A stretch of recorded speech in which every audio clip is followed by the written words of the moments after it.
Okay, let's get into the word of God. Before we get into the word of God, let's read the mission statement. இன்றைய நாளுக்கான தியானத்தை நாம் தொடங்குவதற்கு முன்பாக நம்முடைய தரிசனத்தை ஒரு முறை நாம் வாசிக்கலாம். This is the vision and the mission of this church. இதுதான் நம்முடைய சபையின் தரிசனம். So I want you to imprint these things in your heart. இந்த காரியங்களை உங்களுடைய மனதில் நீங்க வைத்திருக்கணும்னு ஆசைப்படுறேன். So even in your prayers and your meditation, these things should be there in your mind. உங்களுடைய ஜெப நேரமாக இருந்தாலும் சரி, தியான நேரங்களிலும் இந்த காரியங்கள் உங்கள் மனதிலே காணப்பட வேண்டும். So I'll read it and after that you just read it. Reform by commit to the authority and sufficiency of the scripture. பரிசுத்த வேதத்தின் அதிகாரத்திற்கும் போதுமான தன்மைக்கும் அர்ப்பணிப்பதின் மூலம் சீர்திருத்தம் செய்யுங்கள். Revive by practice the scripture by the power of the Holy Spirit. பரிசுத்த ஆவியின் வல்லமையால் வேதத்தை பயிற்சி செய்து புத்துயிர் பெறுங்கள். Let this movement start with self and spread over community by his sovereignty. அவருடைய இறையாண்மையால் இந்த இயக்கம் சுயத்திலிருந்து தொடங்கி சமூகத்தில் பரவட்டும். உங்களை திருப்பி சொல்ல சொன்ன, நீங்க சொன்னீங்களோ? Let's all together read once again. No, maybe you want to read in Tamil, you want to read it in English. All loud together. Reform by commit to the authority and sufficiency of the scripture. Revive and practice the scripture by the power of Holy Spirit.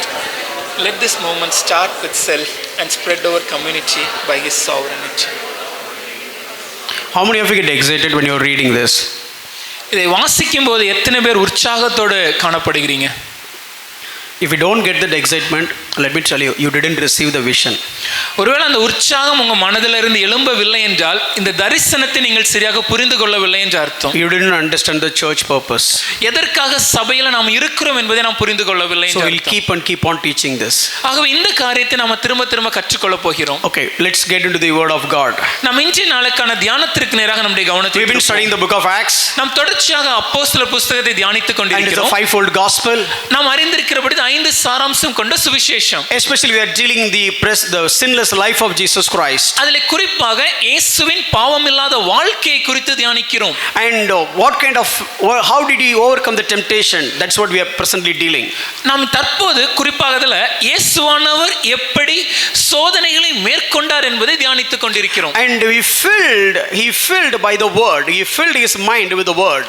இயேசுவானவர் தன்னுடைய மனம் முழுமையுமாகவே தேவனுடைய வார்த்தையினால் நிறைந்தவராய் காணப்பட்டார். We should have thoughts with purity. நம்முடைய எண்ணங்கள் சிந்தனைகள் கற்புடைய சிந்தனைகளாக காணப்பட வேண்டும். So if you want to have that purity, thought of purity, how does it relate to God? கற்புள்ள சிந்தனையுடைய ஒரு நபராக நாம் காணப்படுவோமே ஆயின் இதற்கும் தேவனுக்கும் என்ன தொடர்பு இருக்கிறது? Do you see God with the pure eyes? தேவனை பார்க்கும்போது ஒரு கற்புடைய சிந்தனையோடு நாம் பார்க்கிறோமா? Do you treat God with the purity? தேவனை ஒரு கற்புடைய சிந்தனையோடு நாம் கையாளுகிறோமா? And in this way we came to study about the Holy Spirit. இதை தொடர்ந்து நாம் தியானிக்கையில பரிசுத்த ஆவியானவரை குறித்து தியானிக்க ஆரம்பித்தோம். And when you come to the Holy Spirit, how we need to being filled by the Holy Spirit. பரிசுத்த ஆவியானவரை குறித்து பார்க்கும்போது ஒரு தனி மனிதர் தன்னுடைய வாழ்க்கையில் எப்படி பரிசுத்த ஆவியானவரால் நிரம்பி இருக்க வேண்டும். And the key scriptures that we have key text that we have taken, that is Ephesians chapter 5 verse 18. இதற்கு ஆதாரமாக நாம் எடுத்துக்கொண்ட வேத பகுதி எபேசியர் 5ஆம் அதிகாரம் 18வது வசனம். It says be filled with the Holy Spirit. இங்கே பரிசுத்த ஆவியானவரால் நிரப்பப்பட வேண்டும் என்று எழுதப்பட்டிருக்கிறது. So how can I identify whether I am being filled by the Holy Spirit? அப்படி என்றால் நான் பரிசுத்த ஆவியானவரால் நிரப்பப்பட்டிருக்கிறேனா இல்லையாங்கிறதை எப்படி கண்டறிவது? Every man has 24 hours per day. எல்லா மனிதருக்கும் ஒரு நாளில் 24 மணி நேரமே உண்டு. If you split into 3, அதை 3 பகுதிகளாக பிரிக்கும்போது you need to have time for your personal things. தனிப்பட்ட காரியங்களுக்கான ஒரு நேரம் இருக்க வேண்டும். And you need to have time for your family. குடும்பத்திற்கான நேரம் இருக்க வேண்டும். And then you need your time for the society. அதேபோல சமூகத்தில் நாம் செய்கிற காரியங்களுக்கு என்று நேரம் இருக்க வேண்டும். Personal, தனிப்பட்ட வாழ்க்கை, family, குடும்ப வாழ்க்கை, social life, சமுதாய வாழ்க்கை. This is what our life. இதுதான் நம்மளுடைய வாழ்க்கை. So if you are being filled with the Holy Spirit, you need to be filled in all the 3 areas. நான் பரிசுத்த ஆவியானவரால் நிரம்பி இருக்கிறேன்னு சொல்றேன்னா நான் பரிசுத்தாவியால் நிரப்பப்பட்ட வாழ்க்கையை இந்த 3 பகுதிகளிலும் நான் காண்பிக்க வேண்டும். So let's deal personally. முதலாவது தனிப்பட்ட வாழ்க்கை. If I am being filled by the Holy Spirit, I need to have the attitude of joy. என்னுடைய தனிப்பட்ட வாழ்க்கையில பரிசுத்த ஆவியானவரால் நிரம்பி இருந்தேன் என்றால் எனக்குள் சந்தோஷம் காணப்படும். Do I have the joy? நான் சந்தோஷமா இருக்கிறேனா? Am I lamenting? நான் புலம்பிட்டு இருக்கிறேனா? Am I murmuring? இல்ல முறுமுறுக்கிறேனா? I'm keep shouting. இல்ல நான் கத்திட்டு இருக்கிறேனா? And being jealous. இல்ல பொறாமையோடு இருக்கிறேனா? And peaceless. இல்ல சமாதானம் இல்லாமல் காணப்படுறேனா? Then I need to check whether I'm being filled by the Holy Spirit. அப்படி என்றால் என்னுடைய வாழ்க்கையில பரிசுத்த ஆவியானவரால் நான் நிரம்பி இருக்கிறேனா இல்லையான்னு சொல்லி சோதித்து பார்க்க வேண்டும். And the next one is, am I with a grudge or thankful? அதை தொடர்ந்து நான் இருதய இருமாப்புள்ளவனா இருக்கிறேனா இல்ல ஸ்தோத்திரம் செலுத்தி நன்றியுணர்வோடு இருக்கிறேனா? Am I questioning God or am I having overflowed with the gratitude towards God? நான் தேவனை கேள்வி கேட்டுக் கொண்டிருக்கிறேனா இல்லனா இருதயத்தின் நிறைவினாலே தேவனுக்கு நன்றியுணர்வோடு இருக்கிறேனா? This is personal. இது தனிப்பட்ட வாழ்க்கை. Then let's come to the family. அதை தொடர்ந்து குடும்ப வாழ்க்கை. If you are filled with the Holy Spirit, that has to be seen in the family. நீங்க பரிசுத்தாவியால் நிரப்பப்பட்டிருந்தீங்கன்னா அது உங்க குடும்ப வாழ்க்கையில வெளிப்பட வேண்டும். How do you honor your husband? உங்கள் கணவருக்கு எப்படி மரியாதை கொடுக்கிறீர்கள்? Are you being so submissive when it comes to your husband? கணவருக்கு கீழ்ப்படிந்து காணப்படுகிறோமா? And when it comes to husband, how do you love your wife? நீங்கள் கணவரா இருப்பீங்கன்னா உங்க மனைவியை நீங்க எப்படி நேசிக்கிறீங்க? Are you behaving as a band to unite the family? குடும்பத்தை கட்டுகிற கயிறு போன்று நீங்கள் செயல்பட்டு கொண்டிருக்கிறீர்களா? No, are the children obeying to you? பிள்ளைகளே, உங்கள் பிள்ளைகள் உங்களுக்கு கீழ்ப்படுகிறார்களா? If they are being filled with the Holy Spirit, they ought to obey. பிள்ளைகள் பரிசுத்த ஆவியினால் நிரப்பப்பட்டிருப்பார்கள் என்றால் அவர்கள் கீழ்ப்படிய வேண்டுமே. And as a parent, if you are being filled by the Holy Spirit, you will not provoke your children. ஒரு பெற்றோராக நான் பரிசுத்த ஆவியினால் நிரப்பப்பட்டிருக்கும் போது பிள்ளைகளை கோபமூட்டாமல் காணப்படுவேன். So you need to have the power of the Holy Spirit to do all that.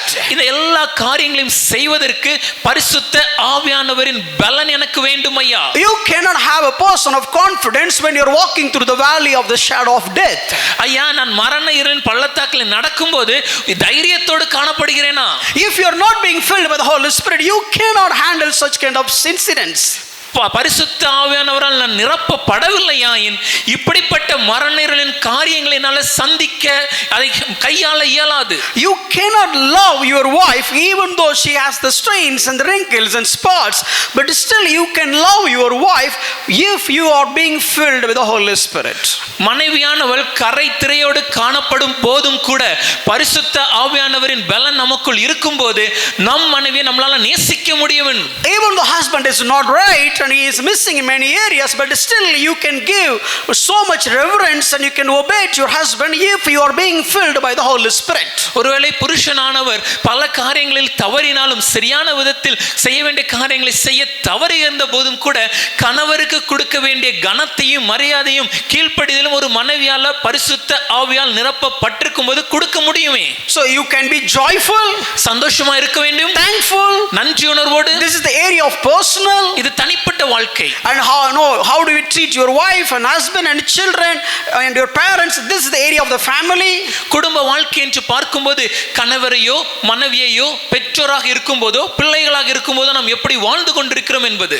Then the rest of our life is basically social. இதற்கு தவிர நாம் வாழ்க்கையில் செய்கிற எல்லா காரியங்களுமே சமுதாயத்துக்கு அடுத்த காரியங்கள். And it's outside of my family. என்னுடைய குடும்ப வட்டத்தை விட்டு வெளியே செய்கிற காரியங்கள். All my communications and all my behavior with respect to the society. இந்த சமுதாயத்திற்கு அடுத்து நான் பேசுகிற எல்லா வார்த்தைகளும் நான் செய்கிற எல்லா காரியங்களும் இதில் அடங்கும். So this is what you are going to study. இதை தான் நம்ம தியானிக்க போறோம். So today I'm going to talk about first work. இன்று முதலாவதாக வேலையை குறித்து நான் பேச விரும்புகிறேன். See, basically in the church we will not speak much about work. பொதுவாக நம்ம சபைகள்ல வேலைகளை குறித்து அதிகமாக நம்ம பிரசங்கிக்க மாட்டோம். We will give sermons to get the work, but we will never give sermon how to do the work. பல நேரங்களில் நம்முடைய செய்திகள்ல எப்படி வேலையை நாம் பெற்றுக்கொள்வது, எப்படி ஜெபிக்கணும், எப்படி வேலை பெறணும் நம்ம சொல்லி கொடுக்கிறோம். ஆனா பெற்ற வேலையில நம்ம எப்படி செய்யணும்னு சொல்லி கொடுக்க தவறுகிறோம். Before I get into the topic, I don't want to forget. I just want to ask one question. நான் மறந்து விடுவதற்கு முன்பாக ஒரு காரியத்தை நான் சொல்லிவிட்டு தியானத்தை நான் தொடர விரும்புகிறேன். Parents, பெற்றோரே, so many statements that I have told last week. கடந்த வாரம் நான் அநேக வாக்கியங்களை உங்களுடன் பகிர்ந்து கொண்டேன். Please raise your hand if you have implemented at least one of that.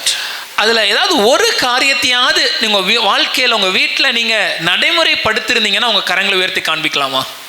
I just want to see that. நான் பார்க்க விரும்புகிறேன். Raise your hands up and high. நல்லா உயர்த்தி காண்பிக்கலாமே. I thank God for 1, 2, 3, 4, 5 because thank you. I mean, one parent, one particular family, they asked me. உயர்த்தப்பட்ட ஒவ்வொரு கரங்களுக்காக நான் தேவனை ஸ்தோத்திரிக்கிறேன். ஏனென்றால் ஒரு குடும்பம் என்னை சந்தித்து, you give me that audio. எனக்கு அந்த ஆடியோவை கொடுக்க முடியுமா? I want to listen all the statements. அந்த வாக்கியத்தெல்லாம் நான் திரும்ப கேட்க விரும்புகிறேன். No, I am so happy for it. அப்படிப்பட்ட மனதிற்காக நான் தேவனுக்கு நன்றி சொல்கிறேன். And I beg you, my dear parents, if you have not even tried, if you don't even bother, you are not doing a good thing for your family. எனக்கு அன்பான என்னுடைய மனதுக்கு பிரியமான பெற்றோரே, தாழ்மையா உங்களிடத்தை கேட்டுக்கிறேன்.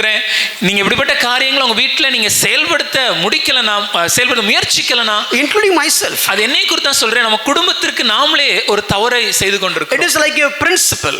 இது ஒரு விதி. It is like a gravity. இது ஒரு புவியீர்ப்பு விதி மாதிரி. Whoever jump from the floor, he will break his legs. யாரு குதிச்சாலும் சரி அவங்க கால் உடையும் sir. Whether it is you or me, அது நீங்க குதிச்சாலும் சரி நான் irrespective of that, if you don't follow this principle, you are screwing up your children's life. இந்த காரியங்களை, இந்த விதிகளை நம்முடைய வாழ்க்கையில பின்பற்றலனா, கடைபிடிக்கலனா, நம்முடைய பிள்ளைகளின் எதிர்காலத்தை நாமளே சீரழிச்சிட்டு இருக்கிறோம். Take time, that is old story. Make time to spend time with your children. பழைய காலத்துல சொல்லுவாங்க, நேரம் கிடைக்கும் போதெல்லாம், ஐயா அப்படி இல்லையா, நேரத்தை உருவாக்குங்கள், உங்கள் பிள்ளைகளோட நேரத்தை செலவிடுங்கள். A listening ear and a loving heart always go together. கேட்கிற செவியும் நேசிக்கிற இருதயம் ஒன்றோடு இணைந்து காணப்படும். If you don't want to ready to listen your children, let me tell you, don't have a loving heart toward your children. ஐயா, என் மகனோ மகளோ பேசுகிற காரியங்களை கேட்க எனக்கு நேரம் இல்லைனா அதுக்கு அர்த்தம் என்னன்னா அவங்களை நேசிக்கிற மனம் நமக்கு இல்லை. No, I was sharing the same word to one pastor. இதே காரியத்தை நான் ஒரு போதகரிடத்தில் பகிர்ந்து கொண்டேன். He was on his ride. அவர் வாகனத்தில் பயணித்துக் கொண்டிருந்தார். He said, I mean, just tell me the entire sermon. அவர் சொன்ன காரியம், அந்த முழு செய்தியை நீங்க மறுபடியும் இடத்தில் சொல்ல முடியுமா? Believe me or not, I spent 1 hour to narrate the entire sermon. நான் சொல்றது நீங்க என்ன நடந்துச்சுன்னா 1 மணி நேரம் இந்த முழு செய்தியும் அவரிடத்துல நான் பகிர்ந்து கொண்டேன். He said, these are all the things we need to mutter on. அவர் சொன்ன காரியம், இந்த காரியங்களை நாம் தினமும் மனதில் யோசித்துக் கொண்டிருக்க வேண்டும். The last statement I said this. கடைசியாக இப்படி சொன்னேன், children is looking for a loving heart. பிள்ளைகள் எதிர்பார்க்கிற காரியம் என்றால் நேசிக்கிற ஒரு இருதயம், a watching eye, கவனிக்கிற கண்கள், a listening ear, கேட்கிற செவிகள், a helping hand, கரம் பிடிக்கும் கரங்கள்.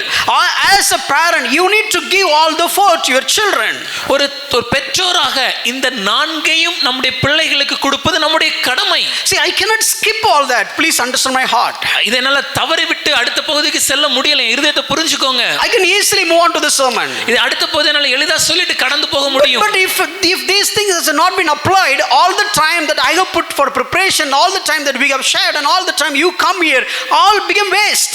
ஒருவேளை இதெல்லாம் நம்ம வாழ்க்கையில நாம கடைபிடிக்கலனா, இந்த செய்தியை தயார்படுத்துவதற்கு நாங்க எடுத்துக்கொண்ட நேரம், இங்கே வந்து இதை சொன்ன காரியங்கள், நீங்கள் இங்கே வந்து நேரம் எடுத்து கேட்ட செய்தி நேரம் எல்லாம் வீணாகி விடுமே. Please, these are all things very important to reform the society. நம்முடைய சமுதாயத்தில் ஒரு சீர்திருத்தம் வரணும்னா இதெல்லாம் ரொம்ப முக்கியம் ஐயா. Okay, let me get into today's word. இன்றைய நாளுக்கான வசனத்தை நான் பேச போறேன். Talking about work today. இன்று வேலை குறித்து பேச போறோம். See, many places people will speak about how to get the work. பல இடங்கள்ல வேலை நாம எப்படி பெற்றுக்கொள்ளணும் அப்படினு சொல்லி கொடுப்பாங்க. But how to do the work? ஆனா வேலையை நாம எப்படி செய்வது? See, why we need to speak about this? ஏன் இந்த காரியத்தை குறித்து பேச வேண்டும்? Just imagine how many hours you are spending your life for work. கொஞ்சம் கணக்கிட்டு பாருங்க, எவ்வளவு மணி நேரம் உங்க வேலை ஸ்தலத்துல நீங்க செலவிடுறீங்க? Whether you are at workplace or working from home, whatever it is, how many hours you are spending in your lifetime when it comes to work? ஒருவேளை நீங்க அலுவலகத்தில் செஞ்சு வேலை செய்தாலும் சரி, இல்ல வீட்டில் இருந்து வேலை செய்தாலும் சரி, ஒரு நாள்ல எவ்வளவு மணி நேரம் உங்க வேலைக்காக நீங்க செலவிடுறீங்க? The major chunk of portion of your time is simply being spent when it comes to work. உங்க வாழ்க்கையில ஒரு அதிகப்படியான நேரத்தை தினமும் உங்கள் வேலைக்காகவே நீங்கள் செலவிட்டுக் கொண்டிருக்கிறீர்கள். If you don't have the help of the Holy Spirit in your work, then let me tell you, then what is the point of having the Holy Spirit? பரிசுத்த ஆவியானுடைய வல்லமையை உங்க வேலை பார்க்கும் காரியத்துல நீங்க உங்க வாழ்க்கையில அனுபவிக்காவிட்டால் பரிசுத்த ஆவியானவர் உங்களோடு இருப்பதின் அர்த்தம் என்ன? I don't know whether you like it or not, but I am going to talk about work completely today, the entire sermon. எனக்கு பிடிக்குமா பிடிக்காதான்னு தெரியல, ஆனா இன்னைக்கு முழுவதுமாகவே நான் வேலையை குறித்து தான் பேச போறேன். It may not be like as usual sermon, but it's like something like a kind of a counseling, but still it is needed. ஒருவேளை நம்ம எப்பொழுதும் சொல்ல போகிற ஒரு செய்தி போல இன்று காணப்படாவிட்டாலும் இது ஒரு ஆலோசனை போல காணப்படும். அது தேவனால இந்த காரியத்தை குறித்து இன்னைக்கு பேச போறோம். So recently one brother came to me. சமீபத்துல ஒரு சகோதரன் இடத்துல வந்து சொன்னார். He said, I have a problem in my work. அவர் சொன்ன காரியம், எனக்கு வேலை ஸ்தலத்துல ஒரு பிரச்சனை உண்டு. So I want to discuss with you. நான் அதை குறித்து உங்களிடத்தில் பேச விரும்புறேன். So we met. அப்ப நாங்க சந்தித்தோம். We have spoken at least for more than 2 hours. கிட்டத்தட்ட ஒரு 2 மணி நேரத்திற்கும் அதிகமாக நாங்க பேசணும். He came to my home and in that one room we spoke heart to heart. அவர் வீட்டுக்கு வந்தாங்க. என்னுடைய அறையில ஒரு 2 மணி நேரம் இருதயத்தோடு இருதயமாக நாங்கள் பேச ஆரம்பித்தோம். And after the discussion, அந்த உரையாடலுக்கு பின்பு he said, I could see the lot of changes in my work. அவர் சொன்ன காரியம், என்னுடைய வேலையில நான் அதிகமான மாற்றத்தை பார்க்கிறேன் என்று. That is not impressed me. அந்த காரியம் என்ன அப்படி இம்ப்ரெஸ் பண்ணல. But he made one more statement that hit me. அதை தொடர்ந்து அவர் சொன்ன இன்னொரு வாக்கியம் என்னை அதிகமாக சிந்திக்க வைத்தது. Usually if I have any problem like this, if I go to a pastor, the pastor or the minister of God will tell you, are you praying regularly? பொதுவாகவே இந்த மாதிரி ஒரு பிரச்சனையை கொண்டு போய் நான் என் போதகர் இடத்துலையோ இல்லை ஏதாவது ஊழியக்கார இடத்துல எனக்கு வேலையில் ஒரு பிரச்சனைன்னு சொன்னேன்னா அவங்க உடனடியாக என்ன கேட்குறாங்கன்னா, நீங்க தினமும் ஜெபம் பண்றீங்களா? Are you being filled with the Holy Spirit? பரிசுத்தாவினால் நிரம்பி இருக்கிறீங்களா? Are you reading the Bible regularly? வேதத்தை தினமும் வாசிக்கிறீங்களா? Are you spending time with God? தேவனோடு நேரம் செலவிடுறீங்களா? And do you have the perfect personal relationship with God? தேவனோடு உங்களுக்கு ஒரு சரியான உறவு இருக்கிறதா? See, you don't have all that. That is why you are having this problem. இதெல்லாம் உங்களுக்கு இல்ல, அதனால தான் இந்த வேலையில பிரச்சனைன்னு சொல்றாங்க. That is why you don't have money. அதனால தான் உங்க கிட்ட பணம் இல்ல. That is why you don't have the peace in your work. அதனால தான் உங்க வேலையில சமாதானம் இல்லை. That is why you are struggling in your work. அதனால தான் உங்க வேலையில நீங்க கஷ்டப்படுறீங்க. But that is not the problem. ஆனா ஐயா, அது பிரச்சனை இல்ல. Every Christian, every spirit-filled Christian should have the right perspective and understanding when it comes to work. ஒவ்வொரு கிறிஸ்தவருக்கும், குறிப்பாக பரிசுத்த ஆவியினாலே நிரப்பப்பட்டிருக்கிற ஒவ்வொரு கிறிஸ்தவருக்கும் வேலையை குறித்த சரியான பார்வை இருந்தாக வேண்டும். Bible is talking completely all about work. வேதாகமம் இந்த வேலையை குறித்து முழுவதுமாகவே பேசுகிறது. So here when Paul was writing being filled by the Spirit of God, here he was talking about the personal, he is talking about the family, then the next topic he is not talking about the democracy or whatever it is, he is talking about your work. இங்கே பவுலடிகளார் பரிசுத்த ஆவியினால நிரப்பப்பட்ட வாழ்க்கையை குறித்து பேசும்போது முதலாவதாக தனிப்பட்ட வாழ்க்கையும் அதை தொடர்ந்து குடும்ப வாழ்க்கையும் விவரித்த பின்பாக அவர் குடியரசை பற்றியோ மற்ற எந்த காரியங்களை பற்றியும் விவரிக்காமல் நம்முடைய வேலையை எப்படி செய்ய வேண்டும் என்று எழுதுகிறார். He didn't talk about politics. அவர் அரசியலை பற்றி பேசல. He didn't talk about educational system. அவர் கல்வி கற்றுக் கொடுக்கும் காரியத்தை குறித்து பேசவில்லை. He didn't talk about finance. பணத்தை குறித்து பேசல. He didn't talk about no home affairs. இல்லனா வீட்டில செய்ய வேண்டிய காரியங்களை குறித்து சொல்லவில்லை. No, he was talking about work. அவர் வேலையை குறித்து எழுதுகிறார். So all the 24/7 you need to be you have to be filled with the Holy Spirit, and the all the 24 hours have the big 3 chunks. That is, one is your personal, another one is the family, another one is your social life, and in the social life the important thing is your work. நம்முடைய வாழ்க்கையில 24 மணி நேரமும் பரிசுத்த ஆவியினாலே நிரப்பப்பட்ட ஒரு வாழ்க்கையை நாம் வாழ வேண்டும். நம்முடைய வாழ்க்கையில இந்த 24 மணி நேரத்தையும் 3 பகுதிகளாக பிரித்தோம்னா, தனிப்பட்ட வாழ்க்கை, குடும்ப வாழ்க்கை, சமுதாய வாழ்க்கை. இந்த சமுதாய வாழ்க்கையில காணப்படும் வேலையில் நாம் எப்படி பரிசுத்த ஆவியினால் நிரப்பப்பட்டு செய்ய வேண்டும் என்று எழுதியிருக்கிறார். Let me tell you a few examples from the Bible when it comes to work. வேதாகமத்திலிருந்து வேலையை குறித்த ஒரு சில உதாரணங்களை முதலாவதாக காண்பிக்கிறேன். Who is the very first person in the Bible went for work? வேதாகமத்துல முதலாக வேலைக்கு சென்ற நபர் யாரையா? Who has done the work first? முதலாவதாக வேலை செய்தவர் யார்? யார் வேலை செஞ்ச முதல்ல?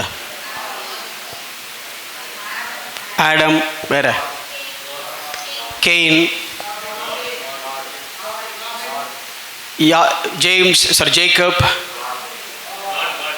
ஃபர்ஸ்ட் ஒர்க் பண்ணது காட். முதலாவதாக வேலை செய்தது தேவன். How do I say that? எப்படி சொல்கிறேன்? On the seventh day he took rest. ஏழாவது நாளில் அவர் ஓய்ந்திருந்தார். Then what he was doing for the rest of 6 days? அப்படி என்றால் மற்ற 6 நாட்களும் தேவன் என்ன செய்தார்? He was working. அவர் வேலை செய்து கொண்டிருந்தார். The very first picture about God the Bible portrays, that is, God is busy in working. வேதாகமம் தேவனை குறித்து நமக்கு காண்பிக்கும் படத்துல முதலாவதாக தேவனை குறித்து விவரிக்கும் போது தேவன் வேலை செய்து கொண்டிருக்கிற ஒருவராக காண்பிக்கப்படுகிறார். And the very second picture which the Bible is portraying about God is taking rest. அதைத் தொடர்ந்து இரண்டாவதாக வேதாகமம் தேவனை குறித்து நம்ம விவரிக்கும் போது தேவனை ஓய்வெடுக்கிற ஒரு தேவனாக விவரிக்கப்படுகிறார். The first holy week is split into two. முதல் வாரம், அந்த பரிசுத்த வாரத்தை 2 பகுதிகளா நம்மளால பிரிக்க முடியும். Time of work, time of rest. வேலை பார்க்கும் ஒரு நேரம், ஓய்வு எடுக்கும் ஒரு நேரம். And who is the model? இங்கே நமக்கு காண்பிக்கப்படும் மாதிரி யார்? God is the model. தேவனே மாதிரி. God is working for 6 days. தேவன் 6 நாட்கள் வேலை செய்தார். And God is telling to the world, you need to work. அதைத் தொடர்ந்து தேவன் உலகத்திற்கு சொல்கிறார், நீங்களும் வேலை செய்ய வேண்டும். And another model is God has taken rest. இதைத் தொடர்ந்து இன்னொரு மாதிரியை காண்பிக்கிறார், தேவன் ஓய்வெடுத்தார். So God is telling to you, you need to take rest. தேவன் நமக்கு கற்றுக் கொடுக்கிறார், நீங்களும் நானும் ஓய்வெடுக்க வேண்டும். So we hold on any one of the extremes. நாம இந்த ரெண்டுல ஏதாவது ஒண்ணை மட்டும் பிடிச்சுக்கிறோம். One, we try to just make up all the work. ஒரு விதம் எப்படி பார்த்தாலும் ஏதாவது ஒரு வேலையை உருவாக்கி வேலை செய்வோம். No, it's something like, no, you show yourself that you are busy, but basically you are idle inside. உண்மையாட்டு நமக்கு தெரியும் நம்ம சும்மா தான் இருப்போம், ஆனா வெளியே காமிக்கிறது ரொம்ப வேலை, ரொம்ப பிஸியா மாதிரியே காமிச்சுப்போம். Come on, don't show your face like this. I know. முகத்தை நீங்க அப்பாய் மாதிரி வச்சுக்கிட்டாலும் நம்ம யாரு நமக்கு தெரியும். Let me start from myself. என்னிடத்துல இருந்து ஆரம்பிக்கிறேனே. One particular time my management has been altered. ஒரு முறை my client they have changed. Okay, ஒரு முறை போதகர் வேலை பார்த்து கொண்டிருந்த போது அவர் வேலை பார்த்த அந்த கிளையன்ட்ஸ் அவங்களுடைய தலைமை பதவியில் இருந்த ஒரு சில மாற்றங்கள் இருந்தவர்கள் மத்தியில் ஒரு மாற்றங்கள் ஏற்பட்டது. There was a shuffling. அங்க ஒரு மாற்றத்தை அவங்க ஏற்படுத்தினாங்க. And for a particular time we don't have a client manager. அப்போ ஒரு குறிப்பிட்ட காலத்திற்கு நாங்கள் எங்க வேலையை செய்து அதை கொடுத்து விவரிப்பதற்கு எங்க மேல ஒரு அதிகாரி இல்லாமல் காணப்பட்டார். So the company which I have been working for, they didn't bother. நான் எந்த கம்பெனில வேலை செஞ்சனோ அந்த கம்பெனி அதை குறித்து கண்டுக்கவும் இல்லை. As long as they are getting the billing amount, they don't bother. அவங்களுக்கு தொடர்ந்து நம்ம வேலை செய்வதற்கான பில்லிங் அந்த காசு வர வரைக்கும் நம்ம கம்பெனில கண்டுக்க மாட்டாங்க. My team was asking, boss, we are simply sitting and doing something without making anything beneficial. What about the future? அப்போ எனக்கு கீழ இருந்த என்னுடைய டீம்ல இருந்த என்னுடைய வேலை பார்க்கறவங்க என்கிட்ட கேட்டாங்க, ஐயா நம்ம ரொம்ப நாள் சும்மாவே இருந்துட்டு இருக்கிறோம், உருப்படியா எந்த ஒரு வேலையும் செய்யலையே, எதிர்காலத்துக்கு என்ன பண்றது, இப்படியே போயிடுச்சுன்னா என்ன ஆகுறது? I was trying to reach each and every manager. அப்போ நான் எனக்கு மேல இருந்த ஒரு அதிகாரிகள் மேல் அதிகாரிகளை சந்திக்க முயற்சி செய்தேன். I didn't get the proper response. யார்கிட்ட இருந்து ஒரு சரியான பதில் கிடைக்கல. Believe me or not, that was like a comfort zone for me as well. உண்மையை சொல்லணும்னா எனக்கு அது பிடிச்சிருந்து கொஞ்சம் எளிதாக இருந்துச்சு. I said, team, have a good time. அப்போ நான் என் கீழே வேலை பார்த்தவங்கள சொல்லிட்டேன், டீம் கொஞ்சம் சந்தோஷமா இருங்க. I have tried. நான் முயற்சி பண்ணேன். They are not interested. அவங்க அதுக்கு இன்ட்ரெஸ்ட் காமிக்கல. One day they'll come back. ஒரு நாள் வந்து சொல்லுவாங்கல்ல. And I do have a good time to do all the godly works. எனக்கும் அதிகமான நேரம் கிடைச்சது ஊழிய காரியங்களை செய்வதற்கு எளிதாக இருந்தது. One day there was a meeting. ஒரு நாள் ஒரு மீட்டிங்க்கு அழைத்தாங்க. I know that person who pulled all the people into the meeting. I know him personally very well. அந்த மீட்டிங்க்கு அழைக்கப்பட்டிருந்த பல பேர் அழைச்சாங்க. அந்த ஒவ்வொருத்தரையும் அழைத்த அந்த மேலதிகாரி நான் தனிப்பட்ட முறையில் நன்கு அறிவேன். When I was on site, he was my very familiar friend and he was the client. நான் வெளிநாட்டில் வேலை செய்து கொண்டிருந்த போது என்னோடு கூட அவரும் இருந்தார். எனக்கு மிகவும் நெருங்கிய நண்பர், அவர் கிளையண்டாகவும் இருந்தார். And he is pulling everybody. Now he has got promoted because of the realignment. இந்த மேல் அதிகாரிகள் வேற மாற்றத்தை அந்த அவங்க அலுவலகம் மாற்றத்தினால இப்பொழுது இந்த கிளையண்ட்டுக்கு ஒரு பதவி உயர்வு கிடைத்தது. அவர் இப்பொழுது இந்த மீட்டிங்க்கு எல்லாரையும் வரும்படி அழைத்தார். So I jumped into the meeting because I know who is the chairperson of the meeting. நான் ரொம்ப சந்தோஷமா அந்த மீட்டிங்க்கு போனேன். என்னன்னா நமக்கு தெரிஞ்சவர் தானே அந்த மீட்டிங் நடத்த போறாரு. I know this guy. எனக்கு அவரை தெரியுமே. I don't want to narrate the complete story because it's a kind of a puppy shame. முழு கதையை நான் சொல்ல விரும்பல, ஏன்னா அது சொன்னா ரொம்ப எனக்கு அவமானமா இருக்கும். Now since he has taken that position, he was asking each and everybody, what are you doing? இப்பொழுது அவர் புதிதாக அந்த வேலையில அந்த காரியங்களை செய்யக்கூடிய பொறுப்புல இருக்கிறதுனால ஒவ்வொருத்தரையும் கேட்டார், இப்போ நீங்க என்ன செஞ்சுட்டு இருக்கீங்க? All the managers are available. எல்லா மேல் அதிகாரிகளும் அந்த மீட்டிங்ல இருந்தாங்க. And it came to me. அப்ப கடைசியா என்னிடத்துல வந்து He said, okay, Pushpraj, how are you doing and all this? Then tell me what you guys are doing.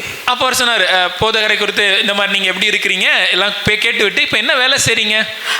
I noticed that his tone has been completely changed because he came to the authoritative position.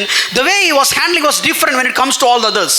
நான் அதை பார்க்கும்போது ஒன்றை நன்றாக புரிந்து கொண்டேன். அவர் பேசுற விதமே மாறி இருந்துச்சு. ஏன்னா பதவி உயர்வு கிடைத்து இப்பொழுது ஒரு மிகப்பெரிய பொறுப்பில் இருக்கிறனால ஒவ்வொருத்தரையும் அவர் கேட்ட விதம் நடத்தின விதமும் மாறி காணப்பட்டது. And it comes to me, I was trying to manage. அவர் என்னிடத்துல கேட்கும்போது நானும் எதையாவது சொல்லி சமாளிக்க முயற்சி I செய்தேன். wanted to be smart. நான் ஸ்மார்ட்டா ஹேண்டில் பண்ண ட்ரை பண்ணேன். Shame on my face. He in front of the entire team he said stop. எனக்கு ரொம்ப அவமானமா இருந்துச்சு. எல்லா டீமுக்கு முன்னாடியும் டக்குன்னு அவர் சொன்னாரு நிறுத்து. And he told his other manager. அவருக்கு பக்கத்துல இருந்த இன்னொருவரிடம் I சொன்னார். still remember those names. அந்த பெயர்கள் கூட எனக்கு ஞாபகம் He இருக்கிறது. said this guy is 100% idle. His and his team utilize him 100%. அவர் அந்த மேலாளரிடம் சொன்னார், இவரும் இவங்க டீமும் 100% சும்மா இருக்கிறாங்க. 100% இவர் நாளையில இருந்து வேலை வாங்கிருங்க. உங்களுக்கு புரிஞ்சிருக்கும்னு நினைக்கிறேன். I hope you understand. All the managers, my colleagues, they looked at me after the meeting. அங்க இருந்த என்னோட கூட வேலை பார்க்கிற எல்லா மேலதிகாரிகளும் அந்த சந்திப்பு அந்த மீட்டிங் முடிஞ்ச உடனே என்ன பார்த்த விதமே வேற மாதிரி இருந்துச்சு. And my team was asking, boss, what is the update? அப்ப எனக்கு கீழ இருந்த டீம் கேட்டாங்க, ஐயா என்னையா பண்ணணும், என்ன update? Either pack your bags or get ready to die. ஒண்ணுல வேலையில இருந்தீங்கன்னா சாகுற வரைக்கும் வேலை செய்யறதுக்கு தயாராகுங்க, இல்லனா பேக்கை கட்டிட்டு வீட்டுக்கு போயிருங்க. See, that is one extreme. இது ஒரு புறம், ஒரு எக்ஸ்ட்ரீமா இருக்கு. No, we just try to manage. எதையாவது சொல்லி சமாளிக்க முயற்சி. We don't want to do it sincerely. உண்மையாக வேலை செய்ய நாம் தயாராக இல்லை. The other side, இல்ல இன்னொரு புறம் எப்படின்னா, people are 24/7 they are working. 24 மணி நேரம் வேலை செஞ்சுட்டு இருப்பாங்க. And whenever you ask, they'll say I'm working. எப்ப நீங்க கேட்டாலும் சொல்லுவாங்க, நான் பிஸியா இருக்கிறேன், வேலை பார்க்கறேன். God கூட அவனை பார்த்துட்டு நான் கூட பிஸியா இல்லையப்பா அப்படிம்பாரு. Maybe even God would look at them and will be astonished. Even I was not such busy. I don't know what they will deploy. எனக்கு தெரியல அப்படி என்ன டிப்ளாய்மென்ட் நடக்கும். Every time you ask, they say I have deployment. எப்ப கேட்டாலும் சொல்லுவாங்க எனக்கு deployment இருக்கு. Any day. எந்த நாளிலும். And sometimes I don't know whether they are really deploying something because the wife is coming and feeding them. சில நேரம் எனக்கு உண்மையிலே சந்தேகமாயிரும், உண்மையாவே டிப்ளாய்மென்ட் தான் செய்றாங்களா? ஏன்னா அந்த நேரத்துல மனைவி வந்து கணவருக்கு அந்த இடத்துல உணவு ஊட்டி கொண்டிருக்காங்க. I do really have a doubt. எனக்கு உண்மையாவே சந்தேகம். Whether you are keeping yourself busy so that you are enjoying wife is feeding you. இல்ல நீங்க பிஸியா இருக்கிற மாதிரி நடிக்கிறதுனால மனைவியோட அன்பும் இந்த மாதிரி அரவணைப்பும் கிடைக்கிறதுனால அதை என்ஜாய் பண்றதுக்காக இருக்கிறீங்களா? And keeping yourself busy so that you will not have all the household works. இல்ல ரொம்ப அதிகமா பிஸியா இருக்கறனால வீட்ல ஒரு வேலையும் செய்ய விட சொல்ல. No need to go for the shop. கடைக்கு போக வேண்டாம். No need to do any family responsibility. குடும்ப பொறுப்புகளை செய்ய வேண்டாம். Simply working. வேலையே பார்த்துட்டு இருக்கலாம். And pretending that you don't have time to even eat. அது எந்த அளவுக்கு முக்கியம்னா அதிகமா வேலை இருக்கறனால சாப்பிடுற கூட நேரம் இல்ல sir. Please don't look at Milton. I'm not talking about Milton, but I'm just telling as an example. ஐயா நீங்க மில்டனை திரும்பி பார்க்காதீங்க, நான் மில்டனை குறித்து பேசல, பொதுவான ஒரு உதாரணத்தை சொல்றேன். I'm praying for him to get released from the project. அவருக்காக ஜெபிக்கிற இந்த ப்ராஜெக்ட்ல இருந்து ரிலீஸ் கிடைக்கும். You also keep him in your prayers. நீங்களும் ஜெபித்துக்கோங்க. Yeah, Benny will be happy. அவங்க மனைவி சந்தோஷமா இருப்பாங்க. But I was wondering whether you are really busy or you're keeping yourself busy so that Benny is feeding you. ஐயா நீங்க உண்மையாவே வேலை செய்றீங்களா, உண்மையாவே வேலையில பிஸியா இருக்கீங்களா, இல்ல இப்படி இருக்கிற மாதிரி நடிக்கிறதுனால என் மனைவி வந்து எனக்கு உணவை பரிமாறுவாங்க, ஊட்டி விடுவாங்க, அந்த அன்பு கிடைக்குங்கிறதுக்காக இருக்கிறீங்களா? பெருசா டிரான்ஸ்லேட் பண்ண மாதிரி இருக்கு. Disclaimer, this is for fun, not true. இது சந்தோஷத்திற்காக மாத்திரமே, உண்மை அல்ல. But look at, there are people, they are being soaked themselves with respect to work. ஆனா நீங்கள் பார்க்கும்போது ஒரு சிலர் அவங்க வேலையில அப்படியே முழுவதுமாக அந்த வேலையிலே கண்ணுமா அப்படியே இருப்பாங்க. If you are being filled with the Holy Spirit, நீங்கள் பரிசுத்த ஆவியில் நிரம்பி இருந்தீங்கன்னா, if you are a spirit filled person, பரிசுத்த ஆவியில் நிரப்பப்பட்ட ஒரு மனிதராக இருப்பீர்களானா, how do you handle work? உங்க வேலையை எப்படி கையாளுகிறீர்கள்? Don't think that I'll be speaking something favor to you. நான் பேசுறதுனால உங்களுக்கு பிரியமான ஒண்ணு பேசுவேன் அப்படி நினைக்காதீங்க. No, obviously I'm going to challenge you again. நிச்சயமாகவே இது உங்களுக்கு ஒரு சவாலாக But காணப்படும். let's look at the work in the Bible. ஆனால் வேதாகமத்துல வேலை எப்படி இருந்தது? First, the first person who was busy at work is God. முதலாவதாக வேலை செய்து கொண்டிருந்த ஒரு நபர் தேவன். Then God created Adam. அதைத் தொடர்ந்து தேவன் மனிதனாகிய ஆதாமை சிருஷ்டித்தார். God given work to Adam. தேவன் ஆதாமுக்கு வேலை கொடுத்தார். God and maintained this garden. இந்த நிலத்தை பண்படுத்தவும் பாதுகாக்கவும் செய்ய வேண்டும் என்று Then சொன்னார். if you switch your gears towards Genesis chapter 6, here there is a person called Noah.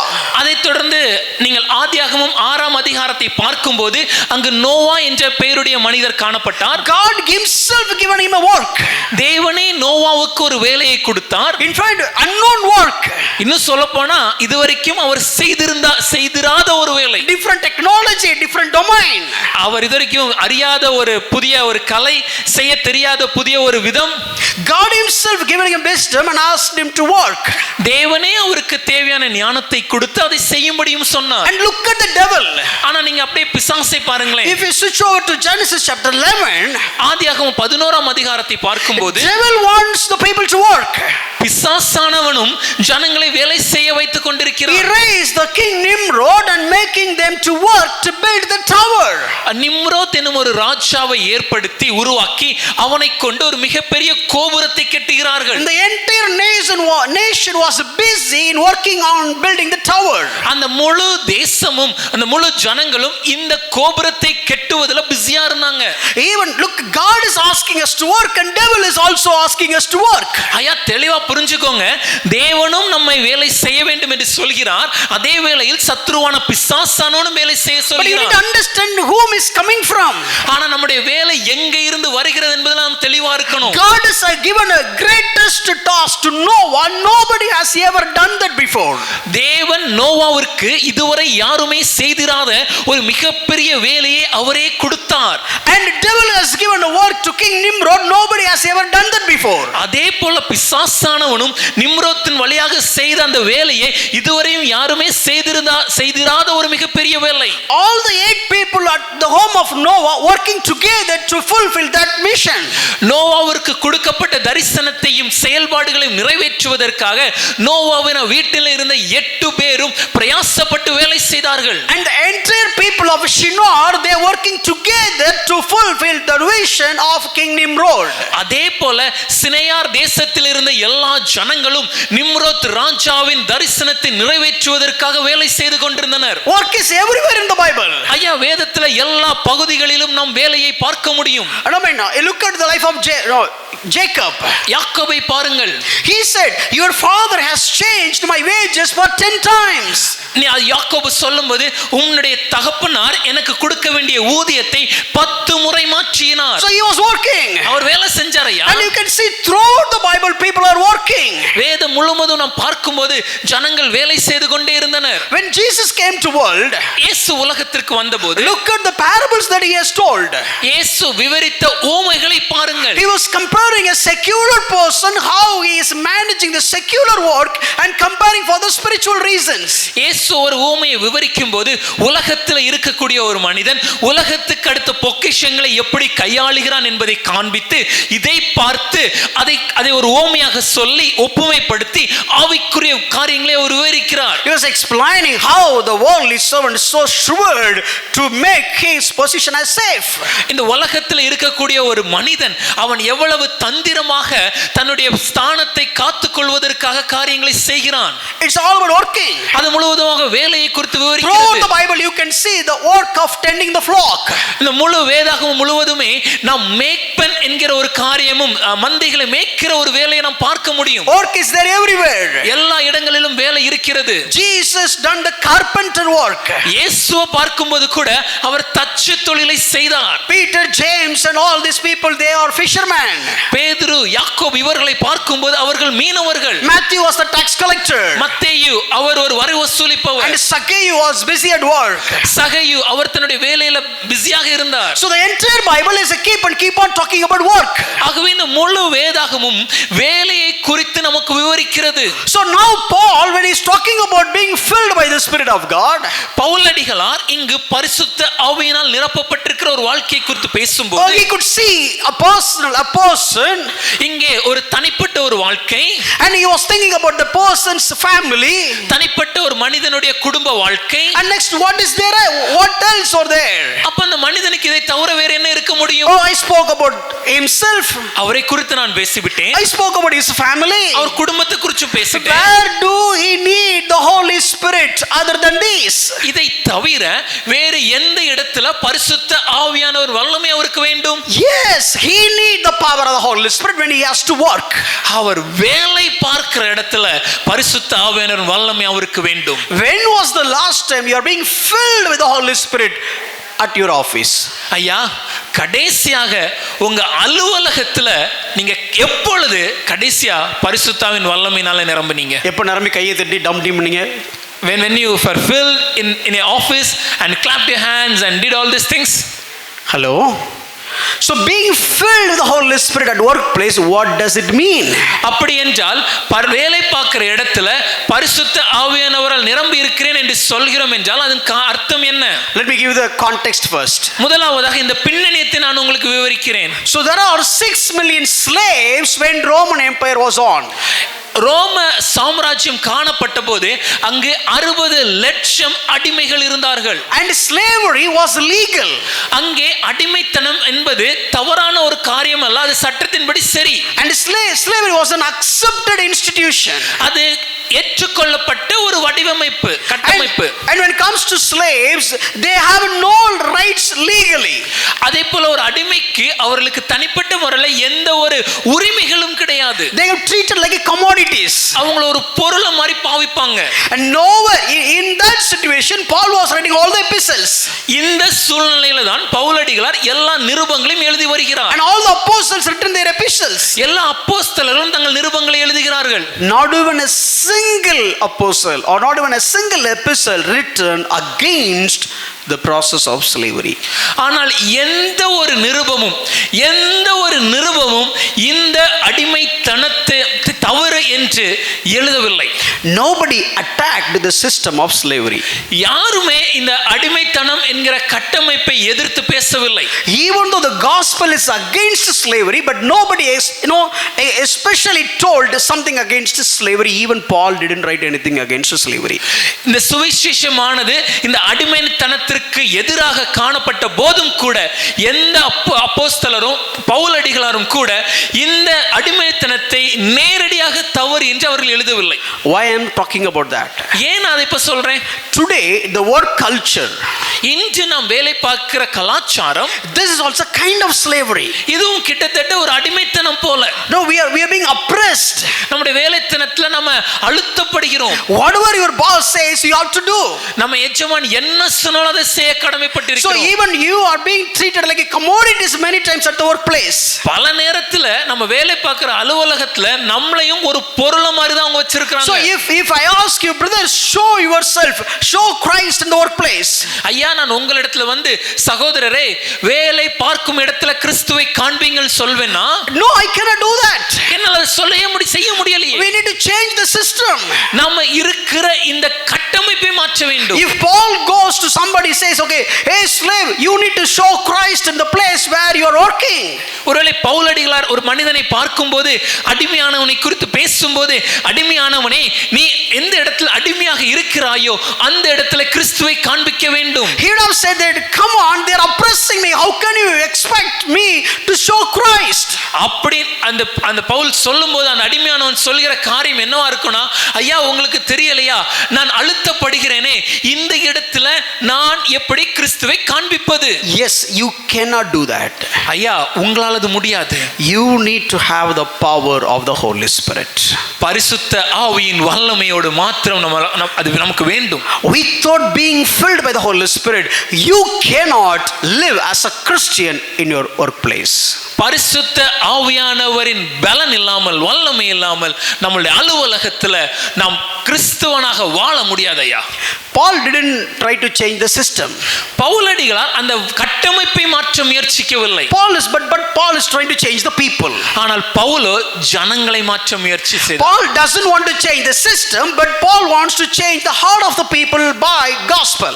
பவுலடிகளார் அங்கு இருந்த சமுதாய கட்டமைப்பை மாற்ற முயற்சிக்கவில்லை, மாறாக ஜனங்களுடைய இருதயத்தை சுவிசேஷத்தை கொண்டு மாற்ற முயற்சித்தார். That is what we are going to study. நாமளும் இன்னைக்கு அதை தான் பார்க்க போறோம். See, one man of God came and told me this. ஒரு தேவனுடைய மனிதர் என்னிடத்தில் இப்படி சொன்னார். He was doing some building construction work. அவர் வேலை பார்க்கும் கட்டிடங்களை கட்டக்கூடிய ஒரு பணிகளை செய்து கொண்டிருந்தார். No, he was constructing a building for himself. மன்னிக்கவும், அவர் தனக்கென்று தன்னுடைய தேவைக்காக ஒரு கட்டிடத்தை கட்டி கொண்டிருந்தார். So he employed one of his believers to do the construction work. அப்ப அந்த கட்டிடத்தை கட்டக்கூடிய அந்த பணியில தனக்கு தெரிந்த ஒரு விசுவாசி கையில் அதை ஒப்பு கொடுத்தார். He was the pastor for that. The construction worker. அந்த கட்டிடத்தை கட்டும் பணியில வேலை செய்கிற அந்த மனிதருக்கு, அந்த விசுவாசியான அந்த மனிதருடைய போதகர் இந்த தேவ மனுஷன் தான். So this guy was building, this guy was constructing something for this pastor. அப்ப இந்த மனிதர், இந்த விசுவாசி இப்பொழுது போதகருக்கென்று அந்த வீடை கட்டி கொண்டிருந்தார். Both are Christians. ரெண்டு பேருமே கிறிஸ்தவர்கள். A pastor, போதகர், and a believer. இன்னொன்னு விசுவாசி. But later point of time, ஆனா பின்னாட்களில the pastor came and told, அந்த போதகர் இப்படி சொன்னார், oh, the believer, I thought he is a good believer, but he is going behind money. நான் நினைச்சேன் அவர் ஒரு நல்ல விசுவாசின்னு, பார்த்தா அவர் பணத்துக்கு பின்னாடி போயிட்டாருன்னு போதகர் சொல்றார். He is not doing the work diligently or sincerely. கொடுத்த வேலையை உண்மையாகவோ இல்ல நியாயமாக அவர் செய்ய மாட்டேங்கிறார் ஐயா. But who is the problem here? அப்ப ஐயா இங்க பிரச்சனை எங்க? Problem is not the believer. விசுவாசிக்கிட்ட இல்ல, problem with the pastor. போதகரிடத்துல. See, you have that person in your congregation. ஐயா, இந்த விசுவாசி உங்க சபையில தானே இருக்கிறாரு. You never taught him how to handle work. ஆனா சபையில இருக்கக்கூடிய அந்த விசுவாசிக்கு வேலையை எப்படி செய்யணும் நீங்க போதித்தீங்களா? You didn't teach him how you need to be filled by the Holy Spirit in order to the work in a diligent manner. பரிசுத்த ஆவியானவரால் நீங்க நிரம்பினா மட்டுமே இந்த வேலையை உத்தமமும் உண்மையாய் செய்ய முடியும் என்பதை நீங்கள் கற்றுக் கொடுத்தீங்களா? The other side of the story. இந்த கதையோட இன்னொரு பக்கம், recently I met one builder. சமீபத்தில் எனக்கு இந்த வேலை கற்ற பொறியாளர் ஒருவரை நான் சந்திக்க நேர்ந்தது. He was a very famous builder in that particular area. அந்த இடத்துல இவர் மிகவும் எல்லாராலும் அறியப்பட்ட ஒரு வேலை கட்டும் வீடு கட்டும் பொறியாளர். And one day along with the pastor and believers we went to one particular home to have dinner. ஒரு முறை நாங்க ஒரு சில போதகர்களும் கூட அந்த விசுவாசிகளும் சேர்ந்து அந்த மனிதருடைய வீட்டுக்கு சாப்பிட சென்றிருந்தோம். The builder and the client both belong to the same church.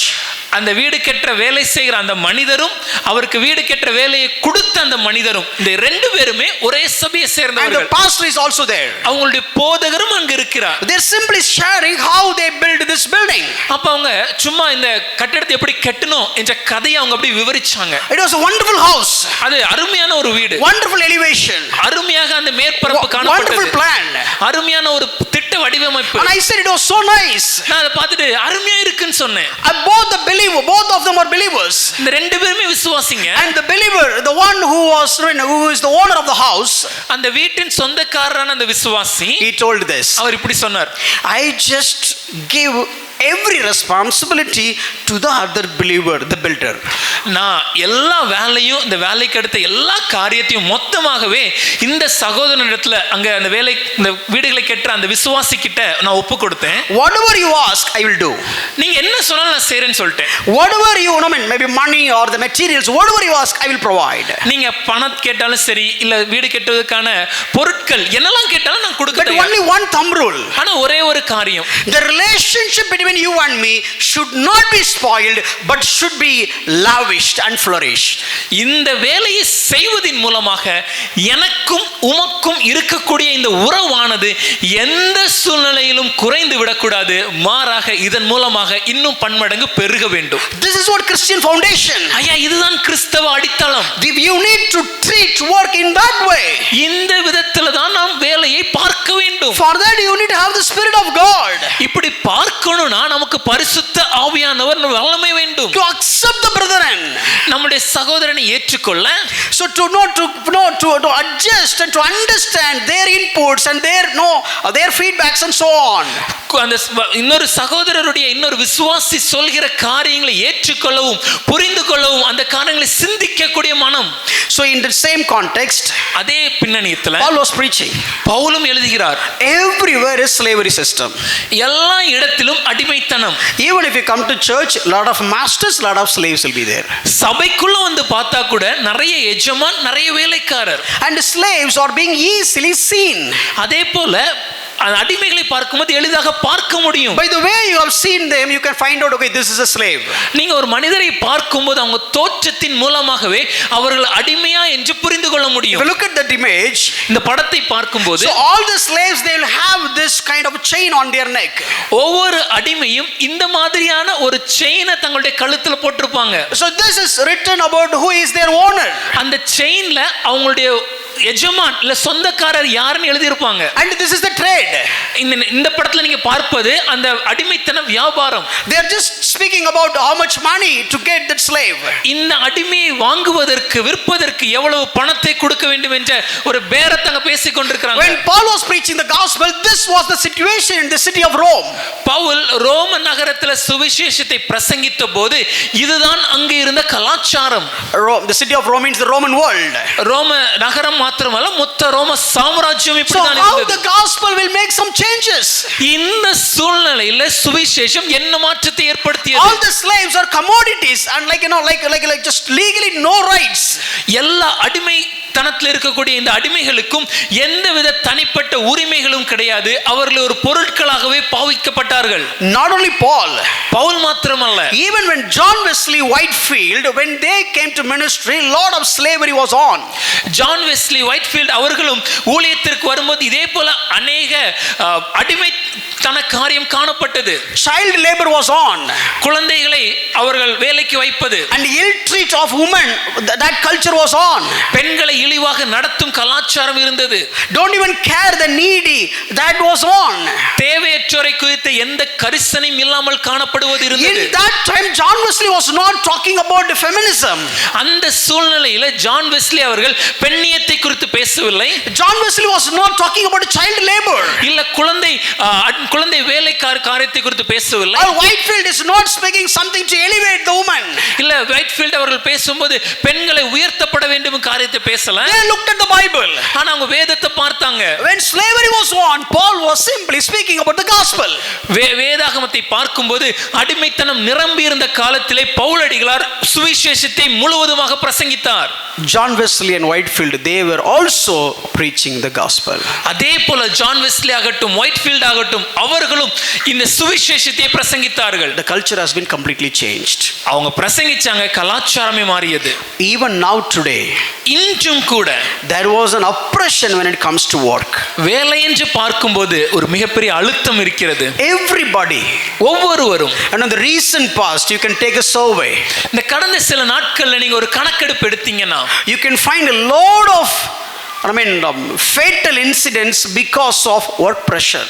அநேக ரொம்ப கடினமான முடிவுகள், சோகமான முடிவுகள் ஏன் நடக்குதுன்னா அதுக்கு காரணம் வேலை அழுத்தம். Same kind of situation in the earlier Roman world. இதே மாதிரியான ஒரு சூழ்நிலை தான் அன்று ரோம நகரத்திலும் காணப்பட்டது. In that context Paul was writing this. இந்த சூழ்நிலையில பவுலடிகளார் இதை எழுதுகிறார். Are you all with me? என்னோட இருக்கிறீங்களா? Yes, I'm just telling the context.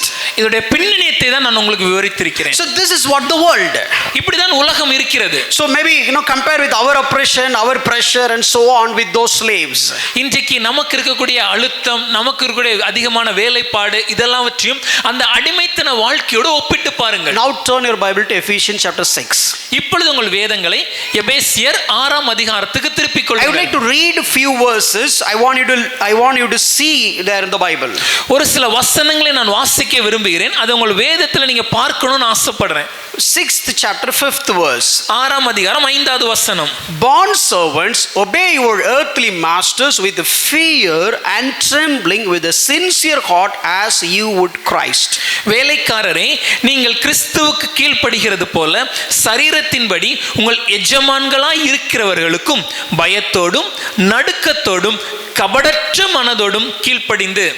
6th verse. Not by the way of eye service as people pleasers, but as bond servants of Christ, doing the will of God from the heart. 6வது வசனம் இப்படி சொல்கிறது, மனுஷருக்கு பிரியமாய் இருக்க விரும்புகிறவர்களாக பார்வைக்கு ஊழியம் செய்யாமல் கிறிஸ்துவின் ஊழியக்காரராக மனப்பூர்வமாய் தேவனுடைய சித்தத்தின்படி செய்யுங்கள். And 7-8, let's read. Now I'll just read both the verses. Rendering service with a good will as to the Lord and not to man, knowing that whatever good anyone does, this he will receive back from the Lord, whether he is a bond servant or is free. அதை தொடர்ந்து 7-8 வசனங்களை பார்க்கும்போது, அடிமையானவனானாலும் சுயாதீனம் உள்ளவனானாலும் அவன் செய்கிற நன்மையின்படியே கர்த்தரிடத்தில் பலனை அடைவான் என்று அறிந்து மனுஷருக்கென்று ஊழியம் செய்யாமல் கர்த்தருக்கென்றே நல் மனதோடு ஊழியம் செய்யுங்கள்.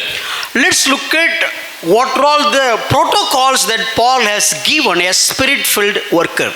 ஒரு ஆவியில நிரம்பி இருந்த ஒரு மனிதன், ஒரு வேலைக்காரனுக்கு இருக்க வேண்டிய காரியங்கள் என்னவென்று பவுல் அடிகளார் இங்கே எழுதுகிறார். So if you are going for work, நீங்க வேலைக்கு போனீங்கன்னா, and if you are a Christian, நீங்க கிறிஸ்தவரா இருப்பீர்கள் என்றால், and you are spirit-filled Christian, நீங்கள் ஆவியில நிரம்பி இருக்கிற ஒரு கிறிஸ்தவரா இருந்தீங்கன்னா, what kind of attitude you need to have when it comes to work? இந்த வேலையை பார்க்கும்போது நமக்கு எந்த விதமான மனப்பான்மை இருக்க வேண்டும்? Let me give all the clauses that Paul has written. Pavul எழுதி இருக்கிற எல்லா விதமான விதிகளை நான் உங்களுக்கு விவரிக்கிறேன். The first one, முதலாவது, obey. கீழ்ப்படியணும். Obey to your master. எஜமான்களுக்கு கீழ்ப்படிய வேண்டும். Or in this way, obey to your supervisor. இல்ல இப்படி சொல்லலாமே, உங்க மேலதிகாரிக்கு கீழ்ப்படிய வேண்டும். Obey to your manager. உங்களுடைய எஜமானுக்கு கீழ்ப்படிய வேண்டும். Whether he is good or not, that is not the story here. ஐயா, அவர் நல்லவரா கெட்டவராங்கிறது இங்க முக்கியம் இல்ல. Whether he is perfect or not, that doesn't matter here. அவர் பூரணரா இருக்கிறாரா இல்ல பூரணம் இல்லாம இருக்கிறாரா என்பது முக்கியம் இல்ல. When Bible says honor your parents, that time Bible didn't say honor your parents if they are saved. வேதம் உங்கள் பெற்றோரை கனம் பண்ணுங்கள் என்று சொல்லும்போது உங்கள் பெற்றோரை ரட்சிக்கப்பட்டிருந்தா மாத்திரம் கனம் பண்ணுங்கள் என்று வேதம் சொல்லவில்லை. Honor your parents if they are treating you well. இல்ல உங்களை சரியான விதத்துல நடத்தும்போது மாத்திரம் உங்கள் பெற்றோருக்கு கனத்தை கொடுங்கள் என்று வேதம் சொல்லவில்லை. Bible doesn't say that. வேதம் அப்படி சொல்லவில்லை. In the same way, அதே போல when Bible is talking about the bosses, வேதம் எஜமான்களை குறித்து பேசும்போது, Bible is talking about the clients, வேதம் நமக்கு வேலை கொடுக்கிற அவர்களை குறித்து பேசும்போது, when Bible is talking about the owners, இல்ல சொந்தக்காரங்களை குறித்து பேசும்போது, or simple, the Bible is talking about the people, those who are paying for you. இல்லனா ரொம்ப எளிதா சொல்லணும்னா உங்களுக்கு சம்பளம் கொடுக்கிறவங்களை பற்றி பேசும்போது, obey, கீழ்ப்படிங்க. obey, கீழ்ப்படிய வேண்டும். how can I obey? ஐயா, நான் எப்படி கீழ்ப்படிவது? This person is not right. ஐயா, அவர் சரியாக இல்லையே. This person is not just. அவர் நீதியா நடக்கலையே. This person is not listening. அவர் நான் சொல்றத கவனிக்கலையே. This person is not understanding me. அவர் என்ன புரிஞ்சு கொள்ளலையே. Oh, he is oppressing me. அவர் என்ன கஷ்டப்படுத்துறாரே. Immediately Paul would have said, உடனே பவுல் சொல்லிருப்பார், Pushparaji, hold on. போதகரே கொஞ்சம் காத்துருங்க. I am writing to even to the slaves. நான் அடிமைகளுக்கும் நான் எழுதுகிறேன். Now you are not a slave. இப்ப நீங்க அடிமை இல்ல. When Paul is looking at those slaves, Paul is telling to the slaves, yeah, I know your master will be oppressed you. Pavul இந்த அடிமைகளை பார்க்கும்போது பவுல் அடிகளார் நன்றாக அறிந்திருக்கிறார், இந்த அடிமையானவனை அவனுடைய எஜமான் நிச்சயமாகவே அழுத்தம் கொடுக்க வேண்டும். I know your master will ill treat you. உங்கள் எஜமான் உங்களை இழிவான விதத்தில் நடத்துவார். I know your master will treat you as a commodity, not even as a human being. உங்க எஜமான் உங்களை ஒரு பொருளை போலதான் பார்ப்பார், நடத்துவார். I know your boss will insult you, ignore you, and not even care about you. உங்க எஜமான் உங்களை அவமானப்படுத்தி, உங்க எஜமான் உங்களை கண்டுக்காம, உங்களை என்ன ஆனாலும் கவனிக்காம விட்டு விடுவாரே. So I accepted Jesus Christ. What should I do? ஆனா நான் இயேசுவை ஏற்றுக்கொண்டிருக்கிறேன், நான் என்ன செய்யணும்? Oh, I need to stand for justice. நீதிக்கு எதிர்த்து நிற்கணுமா? I need to fight. சண்டை போடணுமா? No. இல்ல, Obey. கீழ்ப்படியணும். Paul, don't you understand what kind of person he is? பவுலடிகளாரே, என் எஜமான் எவ்வளவு கொடூரமானவர்னு உங்களுக்கு தெரியுமா? What kind of pain I am going through? எவ்வளவு கஷ்டத்தை நான் சகிச்சிட்டு இருக்கேன்னு உங்களுக்கு தெரியுமா? Paul says, obey. பவுல் சொல்கிற காரியம் கீழ்ப்படியுங்கள். And how do I do that? இல்ல நான் எப்படி செய்வது? The first one is with fear and trembling as you would do for Christ. முதலாவது பயத்தோடும் நடுக்கத்தோடும், எப்படி கிறிஸ்துவுக்கு பயப்படுறோமோ அத போல. No, what do you mean by fear and trembling? ஐயா, பயத்தோடும் நடுக்கத்தோடும் சொல்கிற காரியத்தின் அர்த்தம் என்ன? Very simple. If you are in this building, ரொம்ப எளிதா சொல்லலாம். இப்ப நம்ம இந்த கட்டிடத்துல இருக்கிறோம். for something your wife or kid has done something wrong, இல்ல இப்ப உங்க மனைவியோ இல்ல குழந்தை ஏதோ ஒரு தப்பு பண்ணிடுச்சு, you got so much angry. ரொம்ப கோவம் வந்துடுச்சு. What will you do? என்ன செய்வோம்? What will you do now? இப்ப என்ன செய்வோம்? You just gnashing your teeth and control yourself. Don't react anything. அப்படி பல்ல கடிச்சுக்கிட்டு கையை முறுக்கிக்கிட்டு ஆனா எதையும் செய்யாம அமைதியா உட்கார்ந்துருப்போம். If the kid or your wife done the same thing at home, how you would have reacted? ஆனா ஒருவேளை இதே விஷயம் நம்ம வீட்டுல வச்சு நம்ம மனைவியோ இல்ல குழந்தையோ செஞ்சிருந்தா என்ன மாதிரி செஞ்சு நம்ம ரியாக்ட் பண்ணிருப்போம்? This is how God is asking. இதுதான் தேவன் சொல்கிறார். When your boss is saying something, உங்கள் எஜமான் ஒரு காரியத்தை you got சொல்லும்போது irritated. உங்களுக்கு அதுல ஒத்து வரல, Just replace the boss with Jesus. இப்போ உங்கள் எஜமானுக்கு பதிலாக இயேசுவை அந்த இடத்துல வைத்துக் கொள்ளுங்கள். உடனே நீங்க சொல்லுங்க, இயேசு அப்படிலாம் சொல்லுவாரா? And immediately we'll think, will Jesus do like that? No, Jesus just. இல்ல இயேசு நீதி உள்ளவராச்சே. But it is not about Jesus, it's not about the boss. ஐயா, இது இயேசுவை குறித்ததோ இல்ல இது எஜமானை குறித்ததோ அல்ல. It is about you. இது உங்களை குறித்தது. Maybe he is a saved person or not saved person. ஒருவேளை அவர் ரட்சிக்கப்பட்டவரா இருக்கலாம், ரட்சிக்கப்படாதவரா இருக்கலாம். But Paul is talking to you. ஆனா பவுல் இங்கு உங்களை குறித்து பேசுகிறார். If you are a spirit-filled person, நீங்கள் பரிசுத்தால் நிரப்பப்பட்டவரா இருந்தீங்கன்னா, do it as you are doing for God. தேவனுக்கு செய்வது போல நாம செய்ய வேண்டும். And with a sincere heart. அதை உத்தம மனதோடு. What do you mean by sincere heart? அந்த கபடற்ற மனம்னா என்ன? So it's talking about just one heart. இங்க ஒரு மனதை குறித்து பேசுகிறது. It is something, from the heart. இருதயத்திலிருந்து. Or singleness of heart. இல்ல மனதுல ஒரு மனதோடு. See, I still remember whenever my dad is asking me to do something, எனக்கு நல்லா ஞாபகம் இருக்கு, எங்க தகப்பனார் ஒரு சில காரியங்களை இடத்துல செய்ய சொன்னார். he made one statement every now and then. அவர் அடிக்கடி சொல்ற ஒரு காரியம் இது. எந்த வேலையும் கடமைக்கு செய்யாத. Don't do anything for the sake of doing it. Don't do it just sake of doing it. கடமைக்கு மாத்திரம் நீ செய்யாத. My job is done. என் வேலையை முடிச்சிட்டேன்ப்பா. Even if you sweep the floor, அது நீங்க ஒரு தரையை பெருக்குனா கூட, or even your wash, all the kitchen stuffs, இல்ல நம்மளுடைய சமையல்ல இருக்கிற பாத்திரங்களை நம்ம கழுவினாலும் சரி, no, he'll say don't do it for the sake of doing.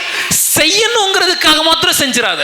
Do it diligently according to your conscience. உன் மனசாட்சிப்படி உண்மையா செய்றியா? So here you need to have the singleness of heart. நம்ம மனதில் இப்படிப்பட்ட ஒரு மனம் வேண்டும். Whatever the work you do, நான் எதை செய்தாலும் I need to have one mentality. எனக்கு ஒரு மனப்பான்மை வேண்டும். I don't have a double mind. எனக்கு இரு மனம் இல்ல. கேட்டு தொலைச்சிட்டாங்கிறதுக்காக இல்ல. Because you asked and wanted me to do it. I am not doing it for my boss. I am doing this for God. ஐயா, என் எஜமானுக்காக நான் இதை செய்யல, மாறாக என் தேவனுக்காக நான் இதை செய்கிறேன். And don't do the eye service. அத போல கண்களுக்கு பிரியமான வேலை செய்யாதீங்க. What do you mean by eye service? இந்த கண்களுக்கு பிரியமான வேலைன்னா என்ன? What do you mean by eye service? உங்களுக்கு தெரிஞ்சிருக்க வாய்ப்பு இல்லை, நானே எக்ஸ்பிளைன் பண்றேன். Maybe you might not know it, so let me explain. See, when we were in the hostel, பொதுவா நம்ம இந்த விடுதியில தங்கி இருக்கும்போது, in the night they'll give the very good dinner. ராத்திரி ஒரு அருமையான உணவு கொடுப்பாங்க. And after that they'll have the study time. அதுக்கு பின்னாடி தான் படிக்கிற அந்த நேரம் இருக்கும். So for example, if I belong to Max group, இப்போ நான் ஒருவேளை கணித வகுப்பை சேர்ந்து இருக்கிறேன், and this guy belong to commerce group, அதே போல காமர்ஸ் குரூப்ல இருக்கிறேன்னா, we both are in the same hostel. ரெண்டு பேரும் ஒரே விடுதியில தான் இருக்கிறோம். And they will be studying in the study room. எல்லாரும் அந்த படிப்பதற்கு வைத்திருக்க அந்த ஹால்ல போய் உட்கார்ந்திருப்போம். English and Tamil are the common papers. எல்லாருக்கும் பொதுவா ஆங்கிலமும் தமிழும் காணப்படும். He will have accountancy. ஆனா எனக்கு குறிப்பிட்ட அக்கவுண்டன்சி புத்தகம் இருக்கும். I have physics. ஆனா ஆனா போதகருக்கு பிசிக்ஸ் இருக்கும். So he will not have physics. எனக்கு பிசிக்ஸ் கிடையாது. I will not accountancy. போதகருக்கு அக்கவுண்டன்சி இருக்காது. So you know what we'll do? இப்போ நாங்க என்ன பண்ணுவோம்? While we are studying, படிக்கும்போது we'll feel sleepy அப்படியே தூக்கம் வந்துரும். because after the full meal. நல்லா சாப்பிட்டுருப்போம். And whenever the warden has come, ஆனா எப்பலாம் வார்டன் வராங்களோ, see always you'll put your head on the table and you sleep. நம்ம பொதுவா தூங்கும்போது அந்த கரத்தை வந்து அந்த மேஜையில அப்படி வச்சு தூங்கி பழக்கம். புக் இருக்கும், புக் மேல கரத்தை வச்சிட்டு அப்படியே we have the book above on top of it our hand and above on it sleeping. If warden has come, ஆனா ஒரு வார்டன் வந்தாருன்னா somebody warden is coming, யாரோ ஒருத்தர் ஒரு எச்சரிக்கை கொடுப்பாங்க, வார்டன் வந்துட்டாரு, immediately get up, எல்லாரும் எந்திரிச்சிருவாங்க, and will study. அப்படி படிக்க ஆரம்பிச்சிருவோம். I will seriously turning the pages. அப்படியே ரொம்ப சீரியஸா அடுத்த பக்கத்தை எடுத்து வாசிப்போம். இப்படி திருப்பிட்டு we'll take the next page, clarify this, we'll clarify that. oh no this way, we'll do all that, அப்படி முந்தின பக்கத்தை we'll பாப்போம். do all the gimmicks.